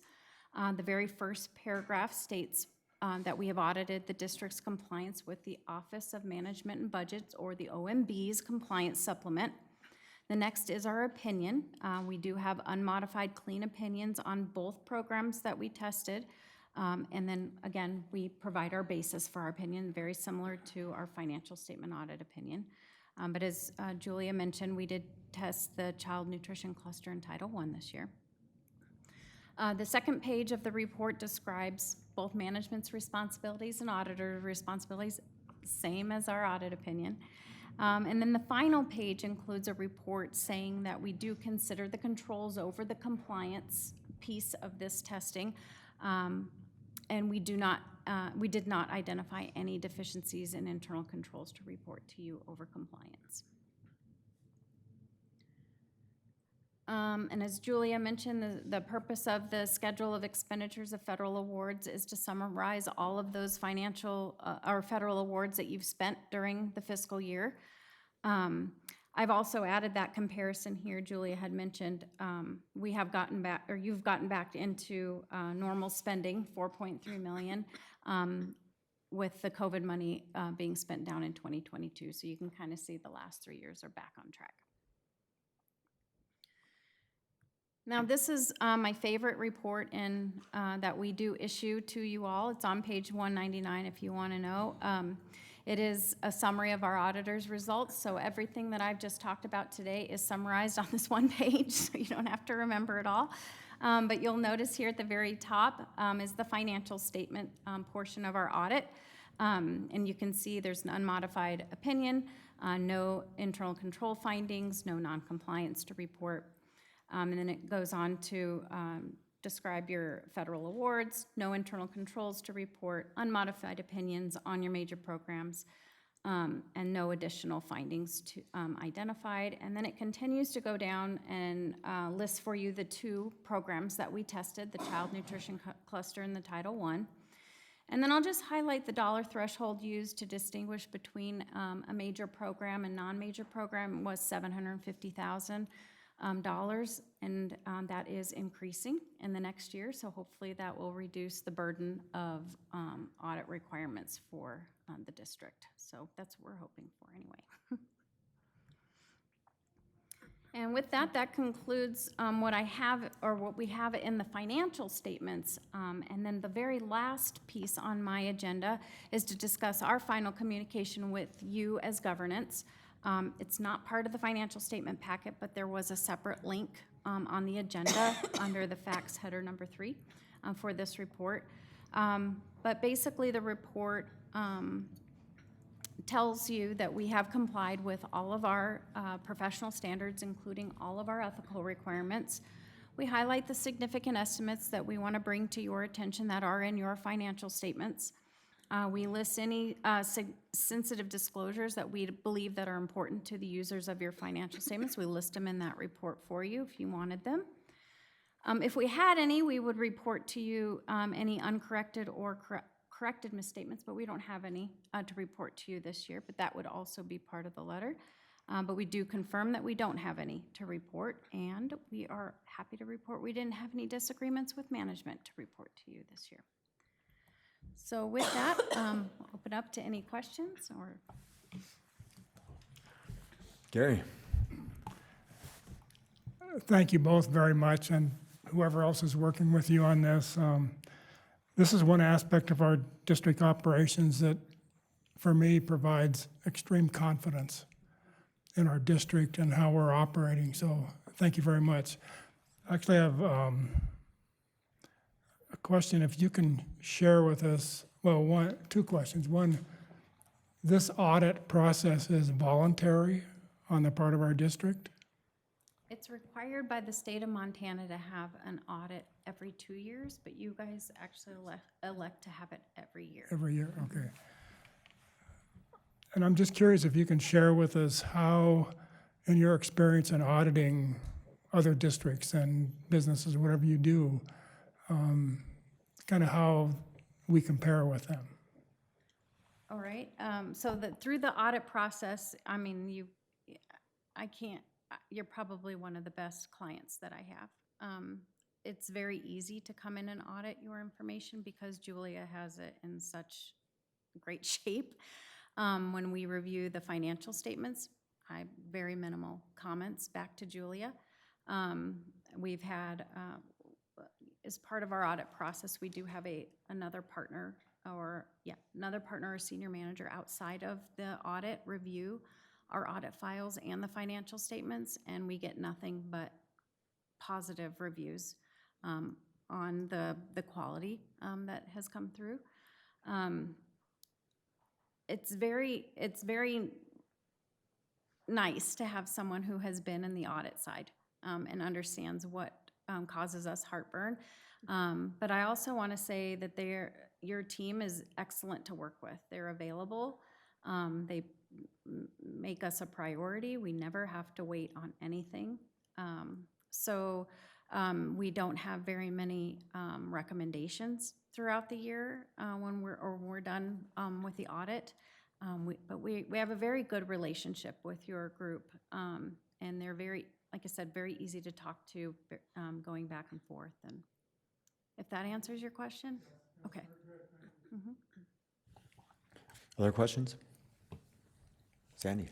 Well, I'd like to thank you for this. This piece that we're talking about is really important to me, but it's very important to our community, and I honestly believe that it plays a part in the support that we have for our school district, ongoing support for years and years and years and years. So I just wanted to thank you for everything that goes into this, and I'm very proud of our financial and fiscal ways of the district. So thank you very much. Any other comments or questions? Kevin, can I make one? Yes. Gary used the word confidence. The long-range strategic plan has the words accountability and transparency in it. I'll use the word trust. That's what this is all about. There's some really in-depth numbers, big numbers, hard to understand concepts up here, but really at the end of the day, this is about community trust, and that's what we're working for here. Gary asked questions about how this district stacks up to others. There is no comparison in the state of Montana. The best person for all the stuff is sitting at that table right there. She's conscientious, thorough, knowledgeable, professional. You're not going to find a better team anywhere in the state. And on top of that, they're fun to work with. I mean, this stuff's in the weeds, and everybody makes accounting jokes, and you should. Don't get me wrong, but this is a fun group to work with. To the point, and this is important for you all to know. But we acquired an employee from another AA district earlier this fall. I think is when she started, something along those lines. I'm not about a year, right, somewhere around there. This employee worked at another AA high school, so she worked at one of the buildings in the high school, and she was nervous about coming to the central office because of the relationship that district's central office had with their schools. And I think she's been pleasantly surprised. We don't have antagonistic relationships with our buildings. We're working together, we're on the same team. Obviously, we demand a high level of quality and professionalism, but we're working together, and I think that's also uncommon as well. So I'm grateful for Julia every day. I'm grateful for her team and the culture that she's established for Lacey. We've got it pretty darn good here in Bozeman, so thank you both. Thank you, Mike. When's like the audit process start? As for like, does that start in July or January, or how often are you guys in communication? several times throughout the year, but it depends on what works for the district. So Julia likes to have us come in around May to do some planning work. And then we'll do some, most of our field work is though in October. But we're ready to go. I mean, we're ready to issue by the first week of November. The only reason that the delays this year was due to the federal and state. Yeah.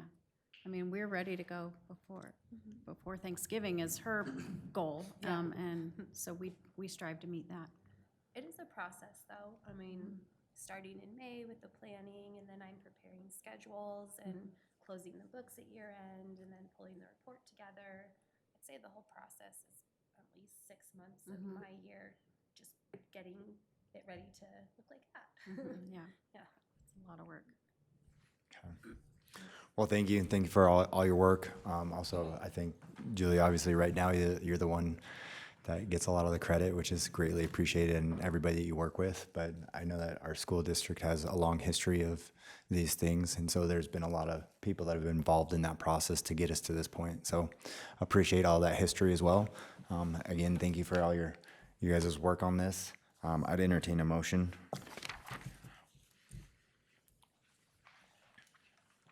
That would be a motion from a trustee, hopefully.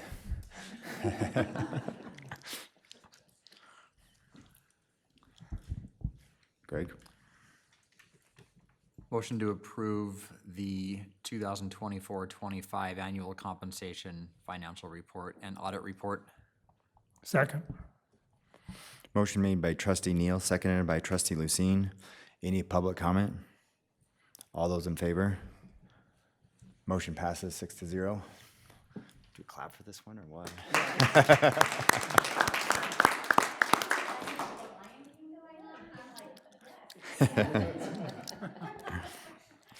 Thank you guys very much. All right, we'll bringing back items 3.4.4 and 3.4.5. Do we do these individually, Casey? All right, so we'll start with 3.4.4.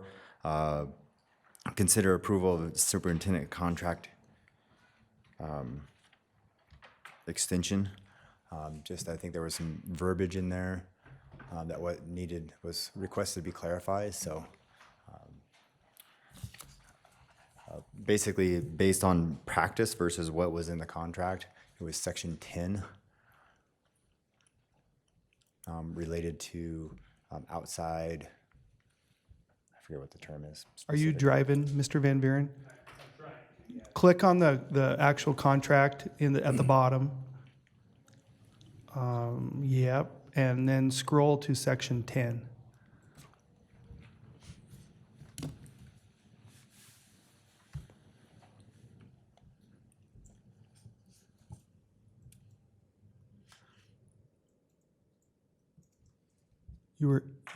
Back it up right there. So in section 10, outside activities, the first sentence starts out for upon prior approval of the board. Traditionally, we've been managing that with communication, not only during weekly or biweekly communication from the superintendent to all trustees, but the initial part of it starts in communication to board leadership and conversations. So to make that more in line, I think the suggestion would be just to add one word to that first, to be upon prior approval by board leadership, I guess taking out one word and adding a word. And then continuing on, this still gives at the last sentence, if there's a concern or something like that of what's going on, that this still gives the board the opportunity to request all information regarding to any of those type of situations. So I think we still have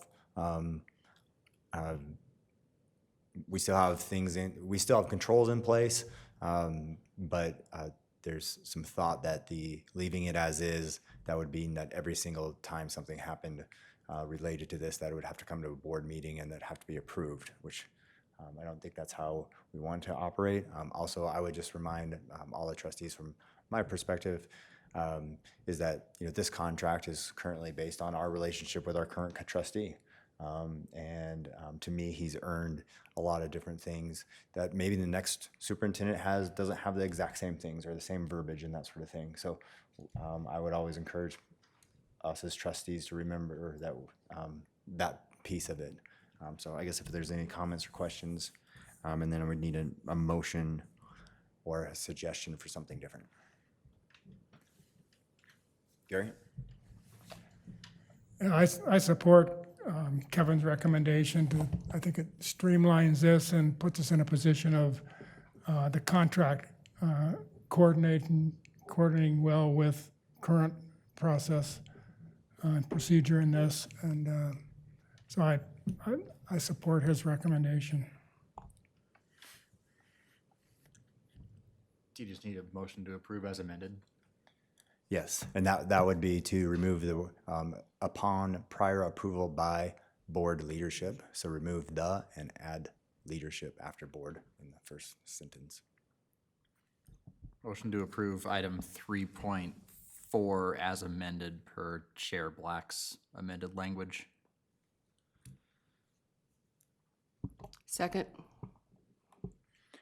Motion made by trustee Neal, seconded by trustee Moran. Is there any public comment? All those in favor? Motion passes 6-0. All right, thank you. We'll go to 3.4.5. Consider approval of 2026-27 superintendent evaluation tool. Mr. Van Buren, if you click on the at a glance document and scroll to the second page.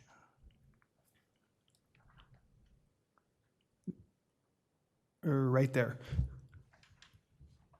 The suggestion is to add some language to 4.4, which is under talent management, labor relations, to sort of mirror some parallel language up above regarding student well-being. As you know, student and staff well-being are part of our long-range strategic plan goal, so it would be addressed in standard number 1. But at this added language, which I'm proposing is attend to staff well-being aligned with the LRSP measurable goal, ensures that under that substandard 4.4 high-quality staff that we're making a link to staff well-being as part of my role. All right, any questions or comments or a motion? Just a comment, I appreciate narrowing this down to this new format, and I appreciate adding this language in. So I support this change. Okay, and I would entertain a motion. Motion to approve item 3.4.5 per the amended language. Second. Motion made by trustee Neal, seconded by trustee Lucine. Any public comment? All those in favor? Motion passes 6-0. Chair Black, Casey. I know that some trustees appreciate hard copy, so in anticipation of that change being approved, this has the corrected language for all trustees. Thank you. Next, discussion item. Lacey, 5.2, 2026-27 preliminary budget discussion. More numbers. Very exciting.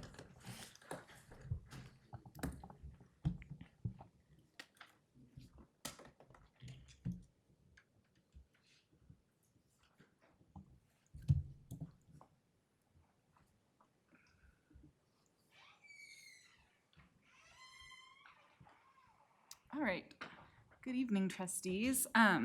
We are switching 180 degrees from what Julia was just presenting on, because she was wrapping up fiscal year 2024-25, and we are now officially looking at fiscal year 2026-27.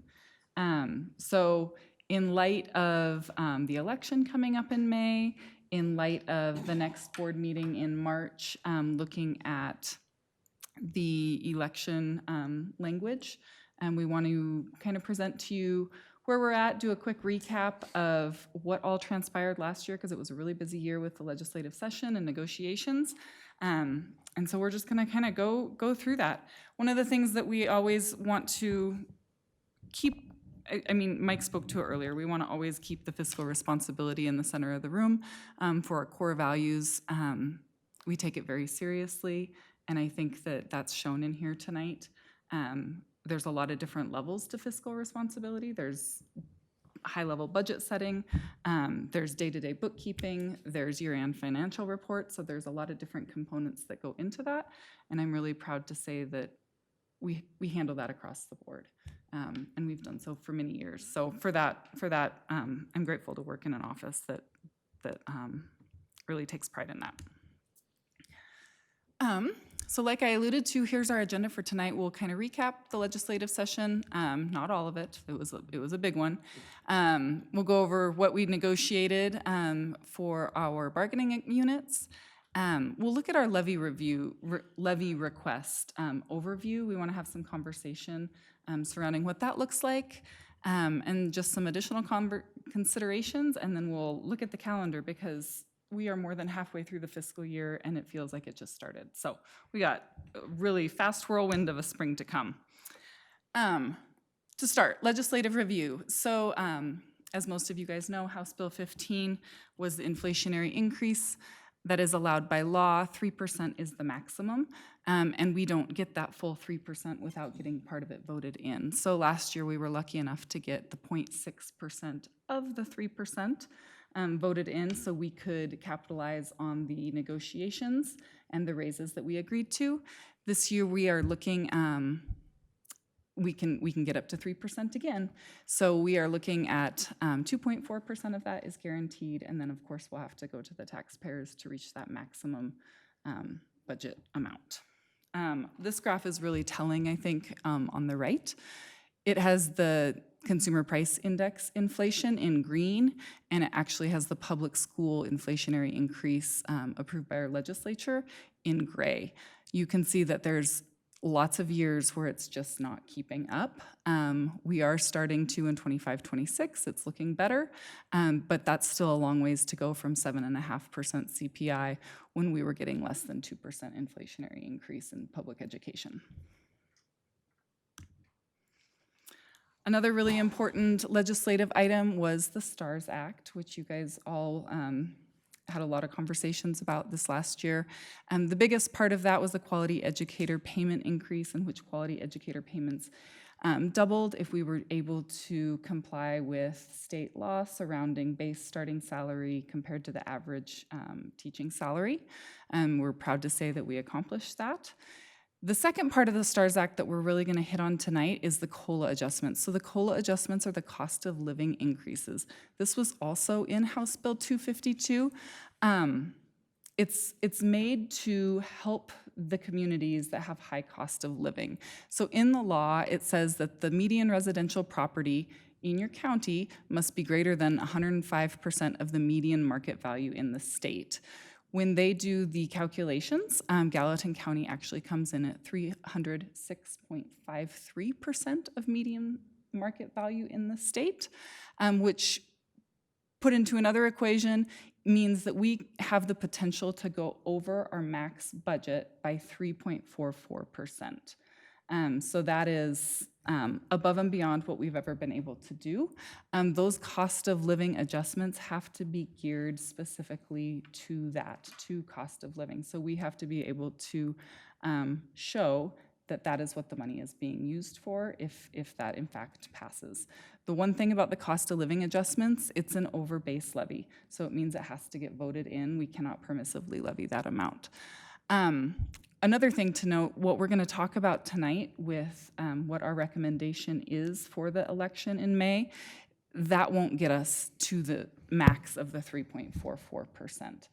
We don't know exactly what percent it will get us to because we're still waiting on OPI budget spreadsheets that don't get put out until after enrollment count, which we're in the middle of right now for spring. But we do know that it won't be to that full 3.44%. Yep. Trustees, don't let the irony of this whole thing get lost on you. So the legislature allowed for the first time for us to increase our budgets, increase our spending because we live in a high cost of living area. The only way we can increase our budgets is to increase property taxes. So it's a big circular argument, right? We're in a high cost of living, so we can ask for more taxes to address our cost of living problem. So it's a great first step. This is the first time we've ever had an ability to be over max and to address the cost of living, but hopefully it's an evolving process, and hopefully it can make a little bit more sense without having the circular argument in there.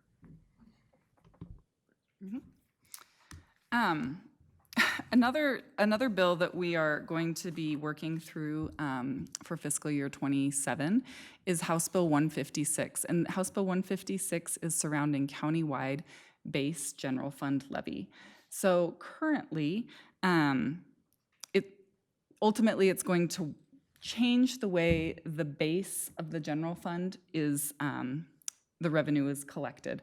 So currently, each district is in charge of its own base levy. We say how much, we say how many mills, it's all based on our taxable value of the district.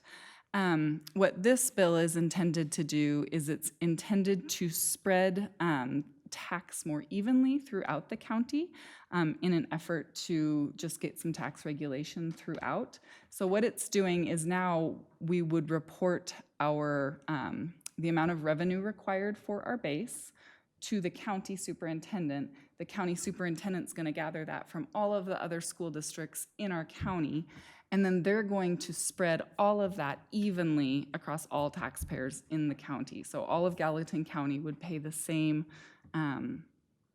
tax for the base. And I have pictures. So right now, this is what it looks like for any school district. We'll just use Gallatin County as an example. We have the base funding in the black. We have the local property tax levy in the light blue, and then we have the state-funded GTB. That takes us to our oh my gosh, base budget, thank you. We can go over base budget, but we have to actually ask our taxpayers to go over base budget. So that very top bar, it varies by individual district. We're lucky that that bar goes up that high for Bozeman School District. So that's the before. That light blue box on the right, the local property tax levy, that's what we tell the county we need to levy. We need to levy a certain amount of money with a certain amount of mills, and that's what our district taxpayers pay. Now, there's a couple different situations that could arise with this new type of levy. So everybody's base funding is still going to be contingent on them. The biggest difference, though, is District A. If they submit their taxes to the county, there is the ability for when the county spreads it evenly over everyone that the local property taxpayers are actually paying less than they would have if it was just delegated by the district to the district taxpayers. So you can see in this circumstance, that blue box got smaller. So local property taxpayers are paying less because of the county-wide levy. We would consider that a winner. We think Bozeman is going to be a winner, not by much. We're going to be pretty even with where we have been, mostly because we're one of the biggest taxing entities in Gallatin County. Yeah. Yeah, thanks. So does this mean that when the countywide base funding expands, is that because they're increasing, the county is increasing taxes to taxpayers to fund that? No? They're going to take all the revenue required from local school districts. So $2 million from Anderson, $15 million from Bozeman, $10 million from Belgrade, and so forth. And instead of us individually levying our district for those individual amounts, they're going to put it all in a bucket, and they're going to spread it evenly over the whole county. How does that affect other districts, smaller districts and stuff? Yeah, I think Lacey's getting there on winners and losers. I think MTSBA predicts that 60% of Montana school districts taxpayers will see a reduction in the base mills. They're the winners. 40% will bear increased in base mills. So it's going to hit some of the tax haven small school districts across the state significantly. And an example of that, Gary, will be Big Sky. They're within Gallatin County, and they are going to, on this third and final box, you can see for some districts, the countywide base property tax is going to increase what is levied by their property taxpayers. So they would be ultimate losers in this equalization. Sarah? Explain how it could hit some of the smaller districts harder, like why they would be the losers. Help me to understand this. They don't pay as much taxes right now within their district. So then when they have to combine with everybody else and it gets spread evenly, they're going to ultimately have to pay more. Does that make sense? It's one of those things, right now, this is how the retirement fund is handled. And we tell the county superintendent that we need $10 million for retirement for the year. And all the other districts report what they need to the county superintendent, and they spread it out over the entire county. So it's very similar to that. We've just never done it within the general fund before. So it's something to watch. It's the same amount of revenue. We're gonna generate the same amount of revenue we need to generate. It's just taxed across the county rather than our district. So that's just another legislative item that is creeping up on us really quickly, and there is going to be a lot of questions in a lot of schools. It's just a new concept to wrap our mind around. With that being said, we also had negotiations last year, and these are just some reminders of what we negotiated. Because of the STARS Act, we had the ability to have a really great negotiation year, and because the taxpayers supported our levies, we were able to do the full amount that we agreed to.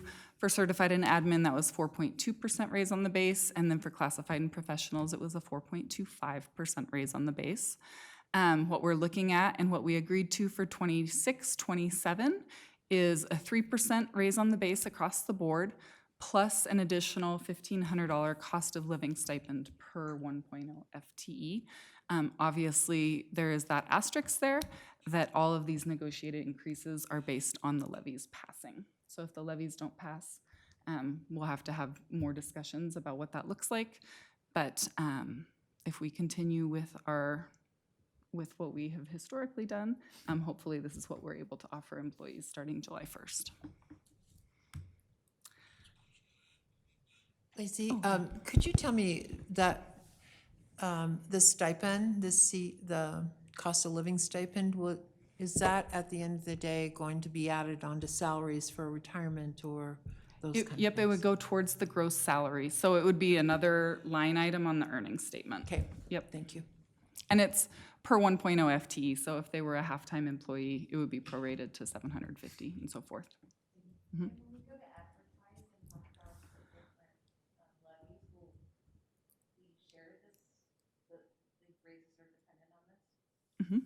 Yep. So that's kind of perfect segue into what does this look like. When we're looking at the levy requests, there's some asterisks because there's a lot of conversation to be had around it. It can get a little convoluted and confusing. So if you have questions, please stop me.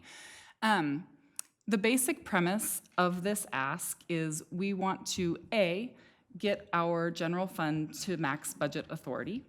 And that's the 0.6% of the 3% inflation. Then we have some debt service bonds dropping off. So taxpayers are going to see a tax relief with those bonds expiring. What we aim to do is have the same amount of revenue coming in that we always have had. So currently the bonds, the payment is a $1.8 million payment. We are hoping to ask taxpayers to keep that revenue neutral. Instead of having the $1.8 million coming in through bond payments, the $1.8 million would come into the general fund. It looks a little different. The high school is the fund that has the bond payments currently in it. However, we would be asking to get to max budget and above in both elementary and high school general fund. So these annual levy amounts are on here. we put up 1.2 million in elementary and 600,000 in high school, but those distributions may change a little bit as we kind of review what that looks like for the taxpayers. The ultimate end of this part of the conversation, though, is revenue neutral. 1.8 million either coming through bonds like there has been. Now we want to switch it to the general fund. Can I add real quick, just a little bit of color? Can you go back to that slide for a second? So the basic premise up there, the first one we have up there is large. These are big requests for us. Last year, I think we're somewhere around $500,000 total. So this is 3+ times what we normally ask for. We're able to do that in a revenue neutral way. We've got these bond payments coming off that Lacey will talk to you, but I want to impress upon you that this is a big number that we're asking for. It's an unusually large number because we have the step down in our tax service, so we can make this revenue neutral for the district and minimize the tax impact for taxpayers. It's already on. And those include the COLA adjustments? Yes, correct. Yep. So it's a bit above the max budget? Yes, correct. Yep. Yes, this would include the 3% raise plus the $1,500 stipends. So the COLA doesn't just goes into this general fund request. It doesn't, it's not a separate line item. Correct. Can it be? It would be 2 general fund levies then on the. I suppose it could be. I don't know. Yeah, we could put the questions on there. We can't go over max for the cost of living unless we get the max, the amount to get to max. So I think it could be confusing to taxpayers on a issue that Lacey's going to show you is kind of confusing already. Right. The basic premise is pretty straightforward, but I think you give more people chances to say yes or no and also to confuse them. Right, yeah, I could see how that could be confusing. I just know that from also hearing from people, it seems like they're always like, well, why can't we spend more money on the teachers? But if you have 4 questions, like you said, and you don't combine it, I could also see how they don't answer the first 2 no, but they say, oh yeah, we will have to pay our teachers more and don't understand how they're related, so makes sense. And I think where we're headed with this, there's communication nuances that we need some feedback from you all on, that we're going to have questions about that, but that's one of them, making sure that folks understand where we're headed and why and what that money is specifically going to be used for. So just to kind of give you, oh, sorry, was that? Oh, yeah, go ahead, Sandy, No, sorry. no, because now I was listening to you and I forgot it, but I'll remember, so.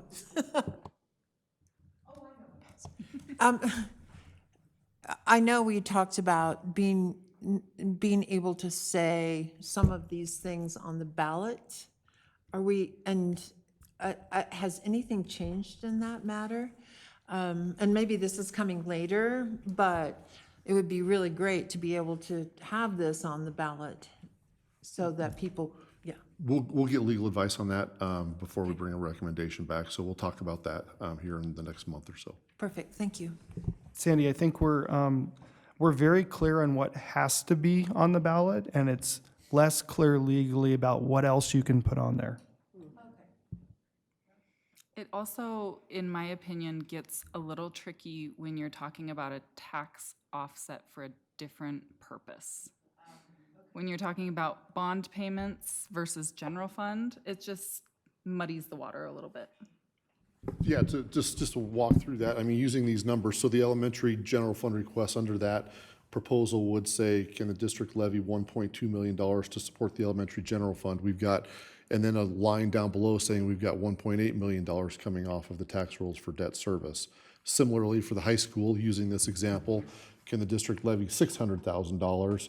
We have $1.8 million coming off the tax rolls. So there's a little bit of a disconnect with the numbers and making sure that that's clear to folks as well.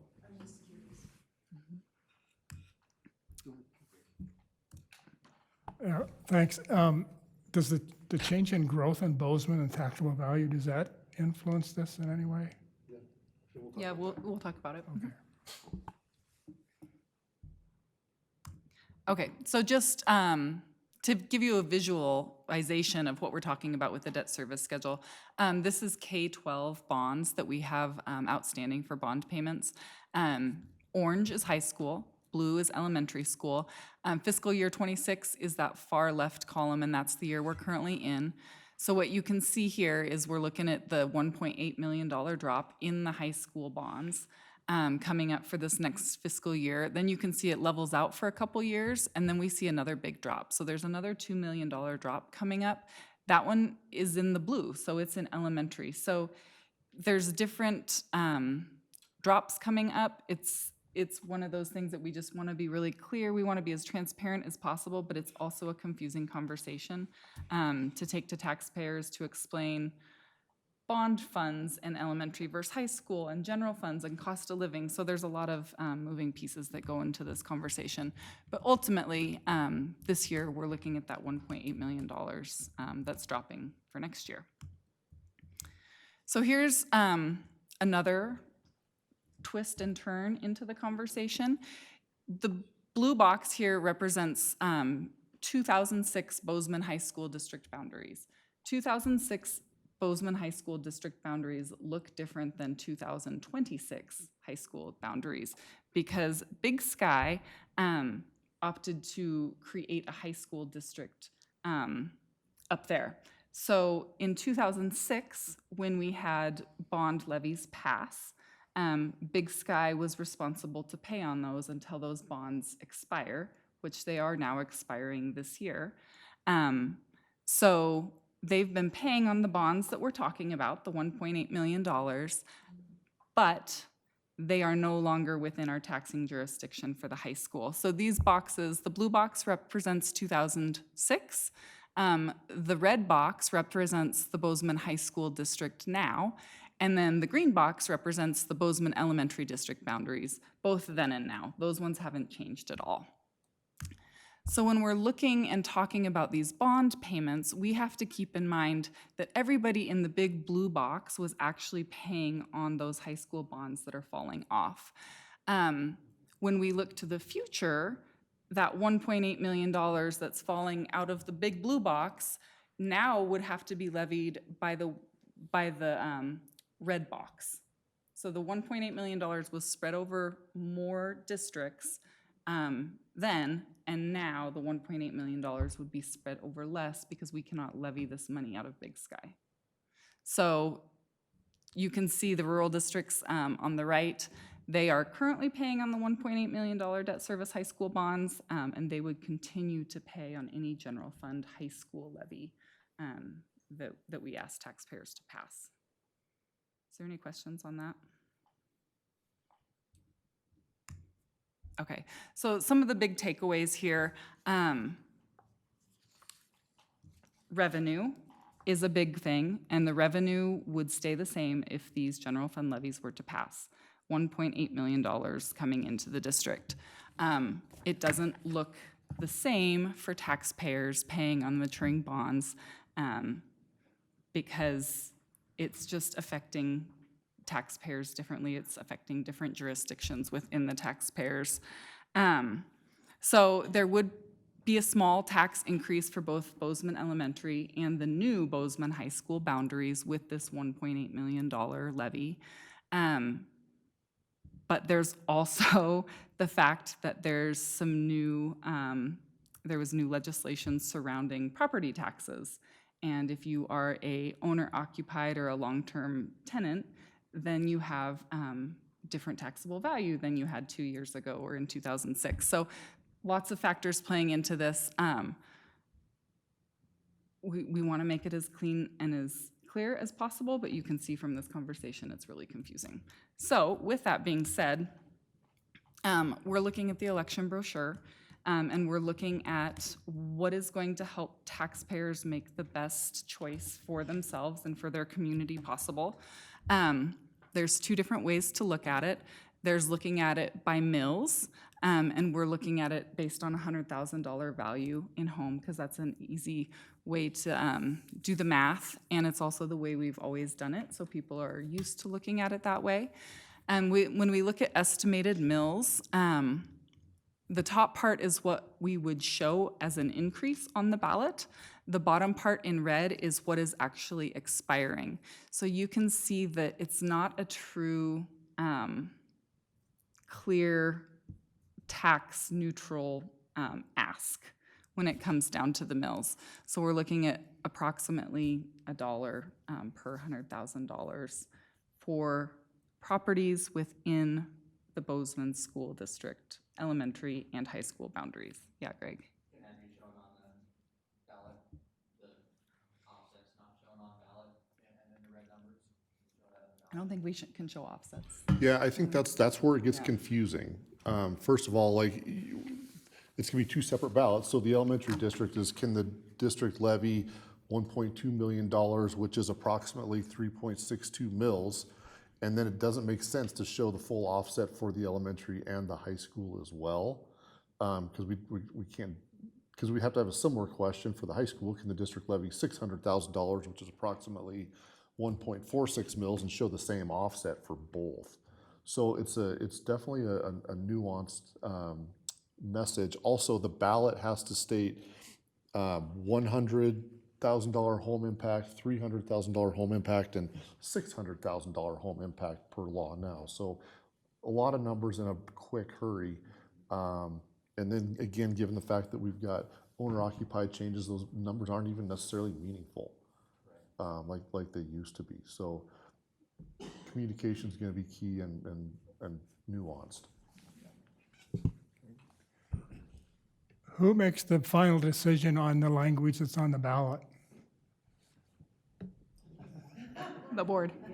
It'll come to the March meeting is when we make the recommendation to the board for the ballot language. I understand that, but if we decide to put this on the ballot, is there somebody that could say that's not appropriate or not legal or? Well, and I think that kind of goes back to Mike saying that we will ask for legal advice prior to bringing you a recommendation for March to make sure that we're on the up and up. Yeah. Obviously, I support this type of language, so. And this, more than anything, we send out that election brochure every year. We mail it out to every taxpayer in the district that's registered to vote.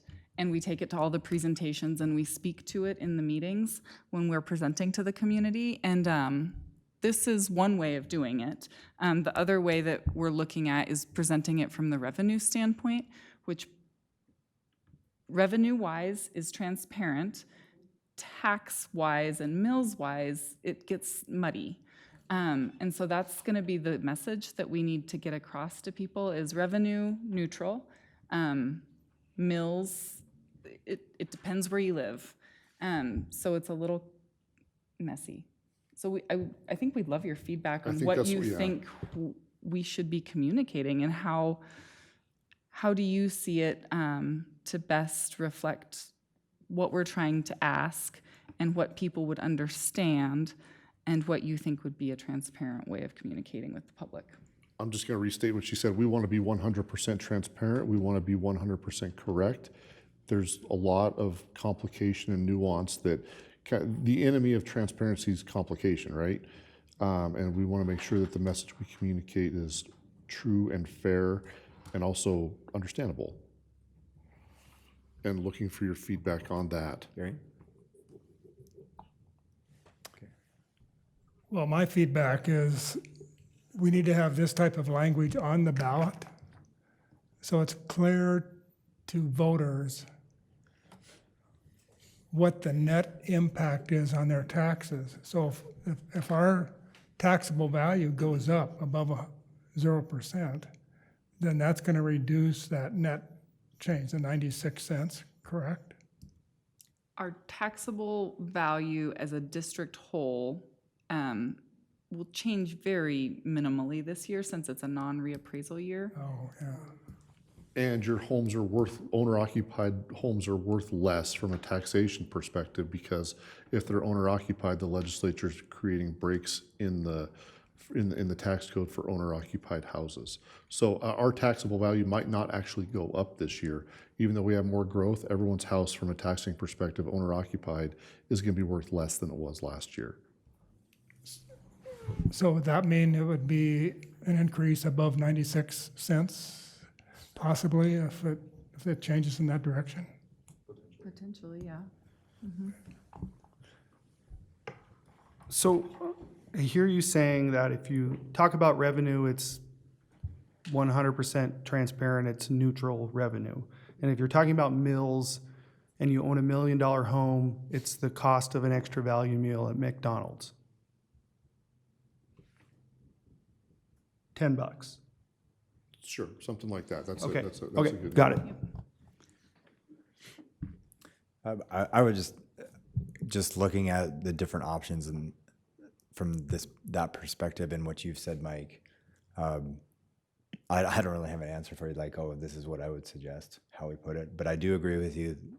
We have to be careful on how we put it on. Also, I think you mentioned in a meeting, the legislature recently, by what they've passed, I don't know the House bill, so you probably do, they've made it extremely complicated to put any of this mill information on because there's so many different, this year was one layer, but next year my understanding is that they're adding additional layers, not only to homes, but also commercial properties.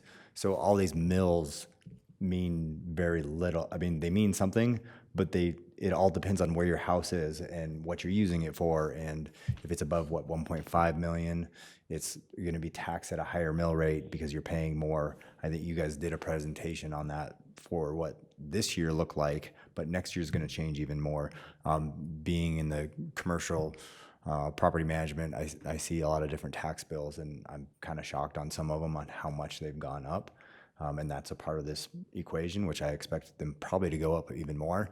So this is going to be I think we have to do what we've always done and communicate and have our flyer that goes out and communicate as much as we can in advance, and then figure out the language that we feel is the least confusing to a topic that is the state of Montana has made property taxes probably the most challenging to figure out on how they compute them out of many, many states. So.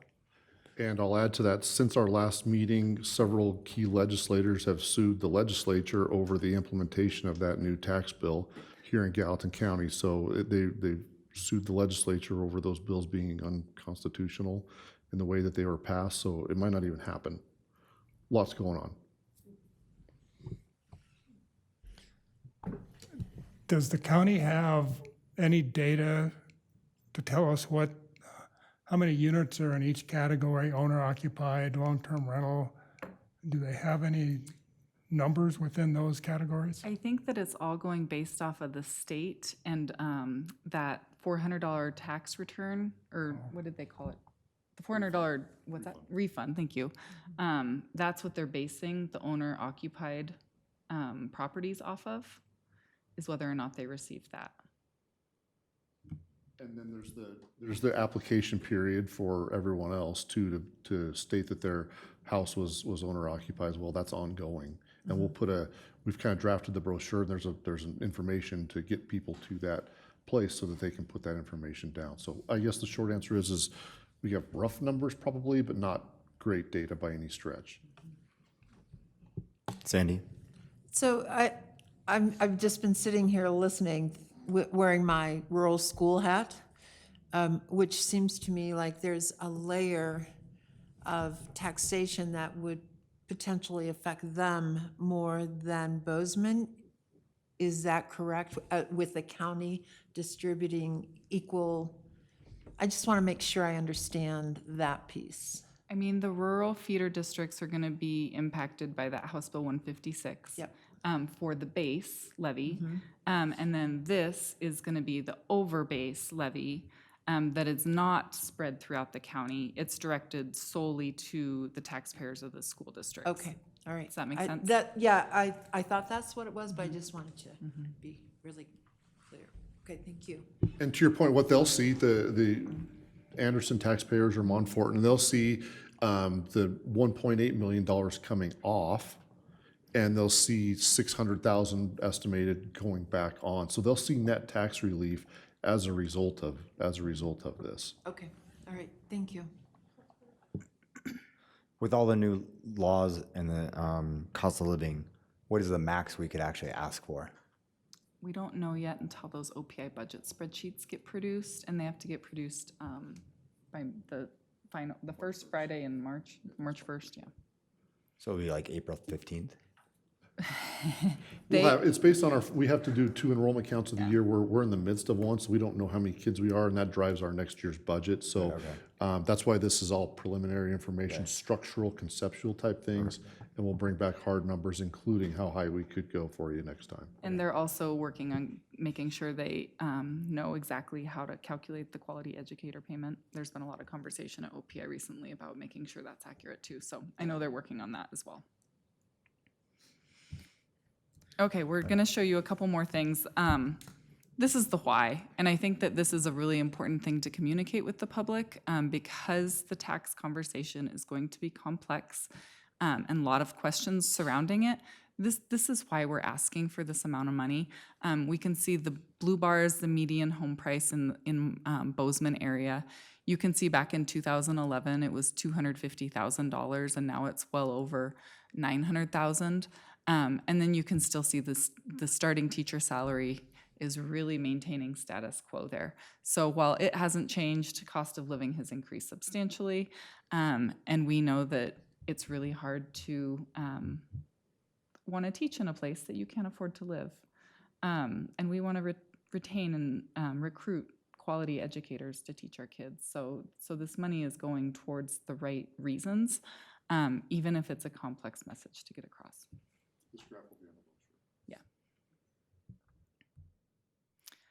So just some additional considerations for things that we're looking at. Transportation, I wanted to throw that in there. We're adding 2 more pre-K classrooms at Irving. We have the pre-K classrooms right now at Morningstar. Those are 4-year-old kids getting to school. They require a tenant on the bus. They require the bus driver. They're just additional costs that are really starting to they're added routes that cost money ultimately, and that the transportation levy is a permissive levy, but I just want it to be on your radars that you're probably going to see an increase ask from us to ensure that we can get everybody to school safely for the upcoming school year. And then Mike already touched on this, Senate Bill 542. It does have new rates in it. There is a lawsuit. They're saying it was unconstitutionally passed. They're saying that the intent of the bill was changed too much, and therefore it shouldn't have been able to become law. So those are 2, yeah. On your, the slide that shows teacher salaries compared to median property, that one, I think that's not the whole story, because it doesn't show the substantial increases we have made and where we stack up against other. Like, we can show another graph that shows we're on the tip of the iceberg in terms of starting and average teacher pay compared to every other district.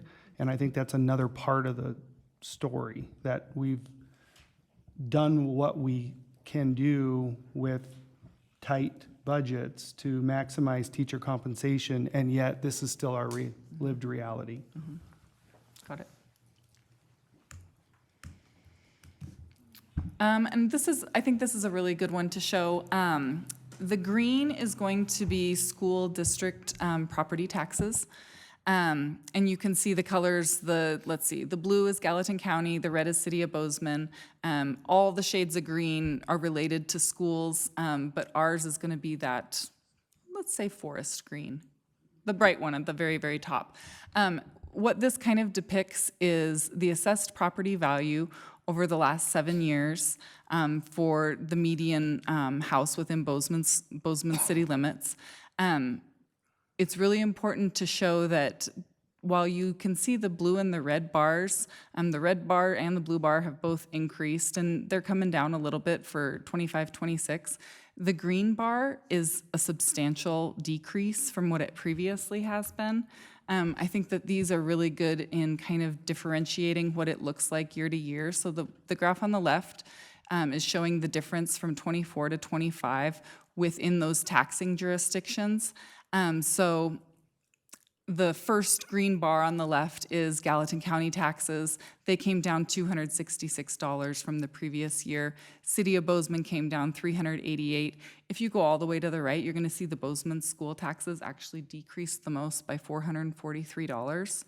And then when we look at the one on the right, this is actually. Can I interrupt you for just 1 second? I'm sorry. Your taxes on your residential property came down $443, despite the fact that Julia just sat there and told you district revenue increased 2% this year, right? So it's a tax shift away from residential property, Kevin, to large commercials and to those centrally assessed properties. Our revenue increased, but the legislature made changes to target residential property to give property tax relief to those residential property owners. Sorry, thank you. So the graph on the right is just showing the 2019 to 2025, so just a bigger time period. You can see that some of them still did increase over those 7 years or 6 years. Gallatin County, City of Bozeman, State of Montana all went up, but when you actually look at the Bozeman School District on the far right, since 2019, we've seen a decrease of $116.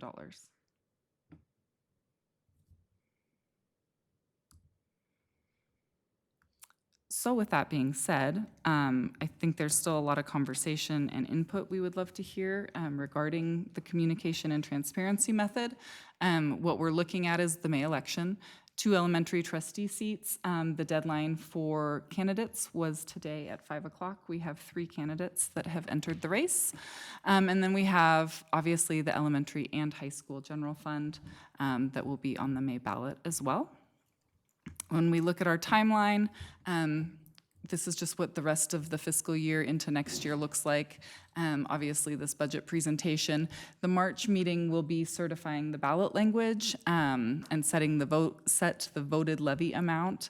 And then we also, by law, have to provide notice of permissive levy increase in the newspaper. That'll run in March as well. Obviously, April, we're gonna hit the community levy presentations hard. And then May, we'll have the election, and then we'll canvass the election later in the month. June will be pretty quiet as far as the budget's concerned from the board standpoint. And then in July, we'll talk about what it looks like for the year. Beginning of August, we'll get taxable values, and we'll bring an actual budget for your approval to that August meeting. So with that being said, I'd love, any feedback or comments. Yeah, is the only increase in the permissive levy the transportation? There's other permissive levies that we can, there's tuition, there's transportation, there's adult ed, so there's other funds. We've always been really transparent, and we put estimated increases in for even non-permissive levies. That's been our historical practice that we've done. So we take it one step further than what the law asks for. So are you looking I'll at, add that, just real quick, if I could, Gary, our notices historically included that base levy also that's falling off this year and becoming a county-wide levy. So it's the money's still going to be there, but it's going to not come directly to or from the Bozeman School District taxpayers, but it's a complicated message thing again there with that piece. Sorry. When you look at this graph next year, that lime green county schools, that color is going to increase because they're levying for all of the base levies across the county. Seahawk green. Seahawk green, yeah, I like that.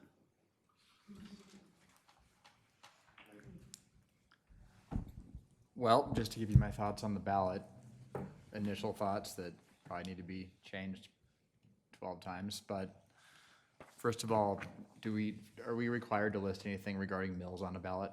We are. Okay. All right, well, there's the answer to that question. Yeah, I mean, my thought is clarity and try to take all the legislative stuff. I mean, I think those factors that can't be on a ballot. Unknown, undecided things can't be on a ballot. If we have to list mills, we have to list mills. My thought was levy amount and amount coming off, and just clear and simple as possible. That's my message. So obviously we can't do that with the county ballots, but you're talking about as far as the brochure is concerned, keeping it more dollar-centric rather than mills? Yes, I mean, the general public understands dollars more than mills by far.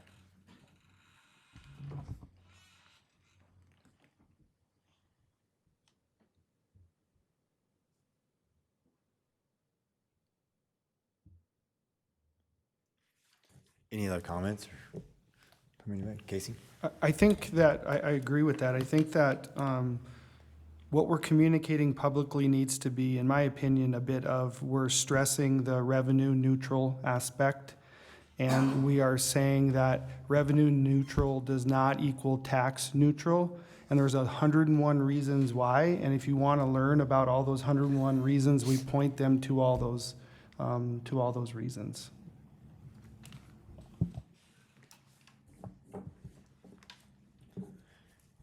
Any other questions or comments for this round? I think we have a couple more rounds. Is that correct, Mike? Or Lacey as well? Sorry to leave you out. Okay, so we'll have some more. So think about it.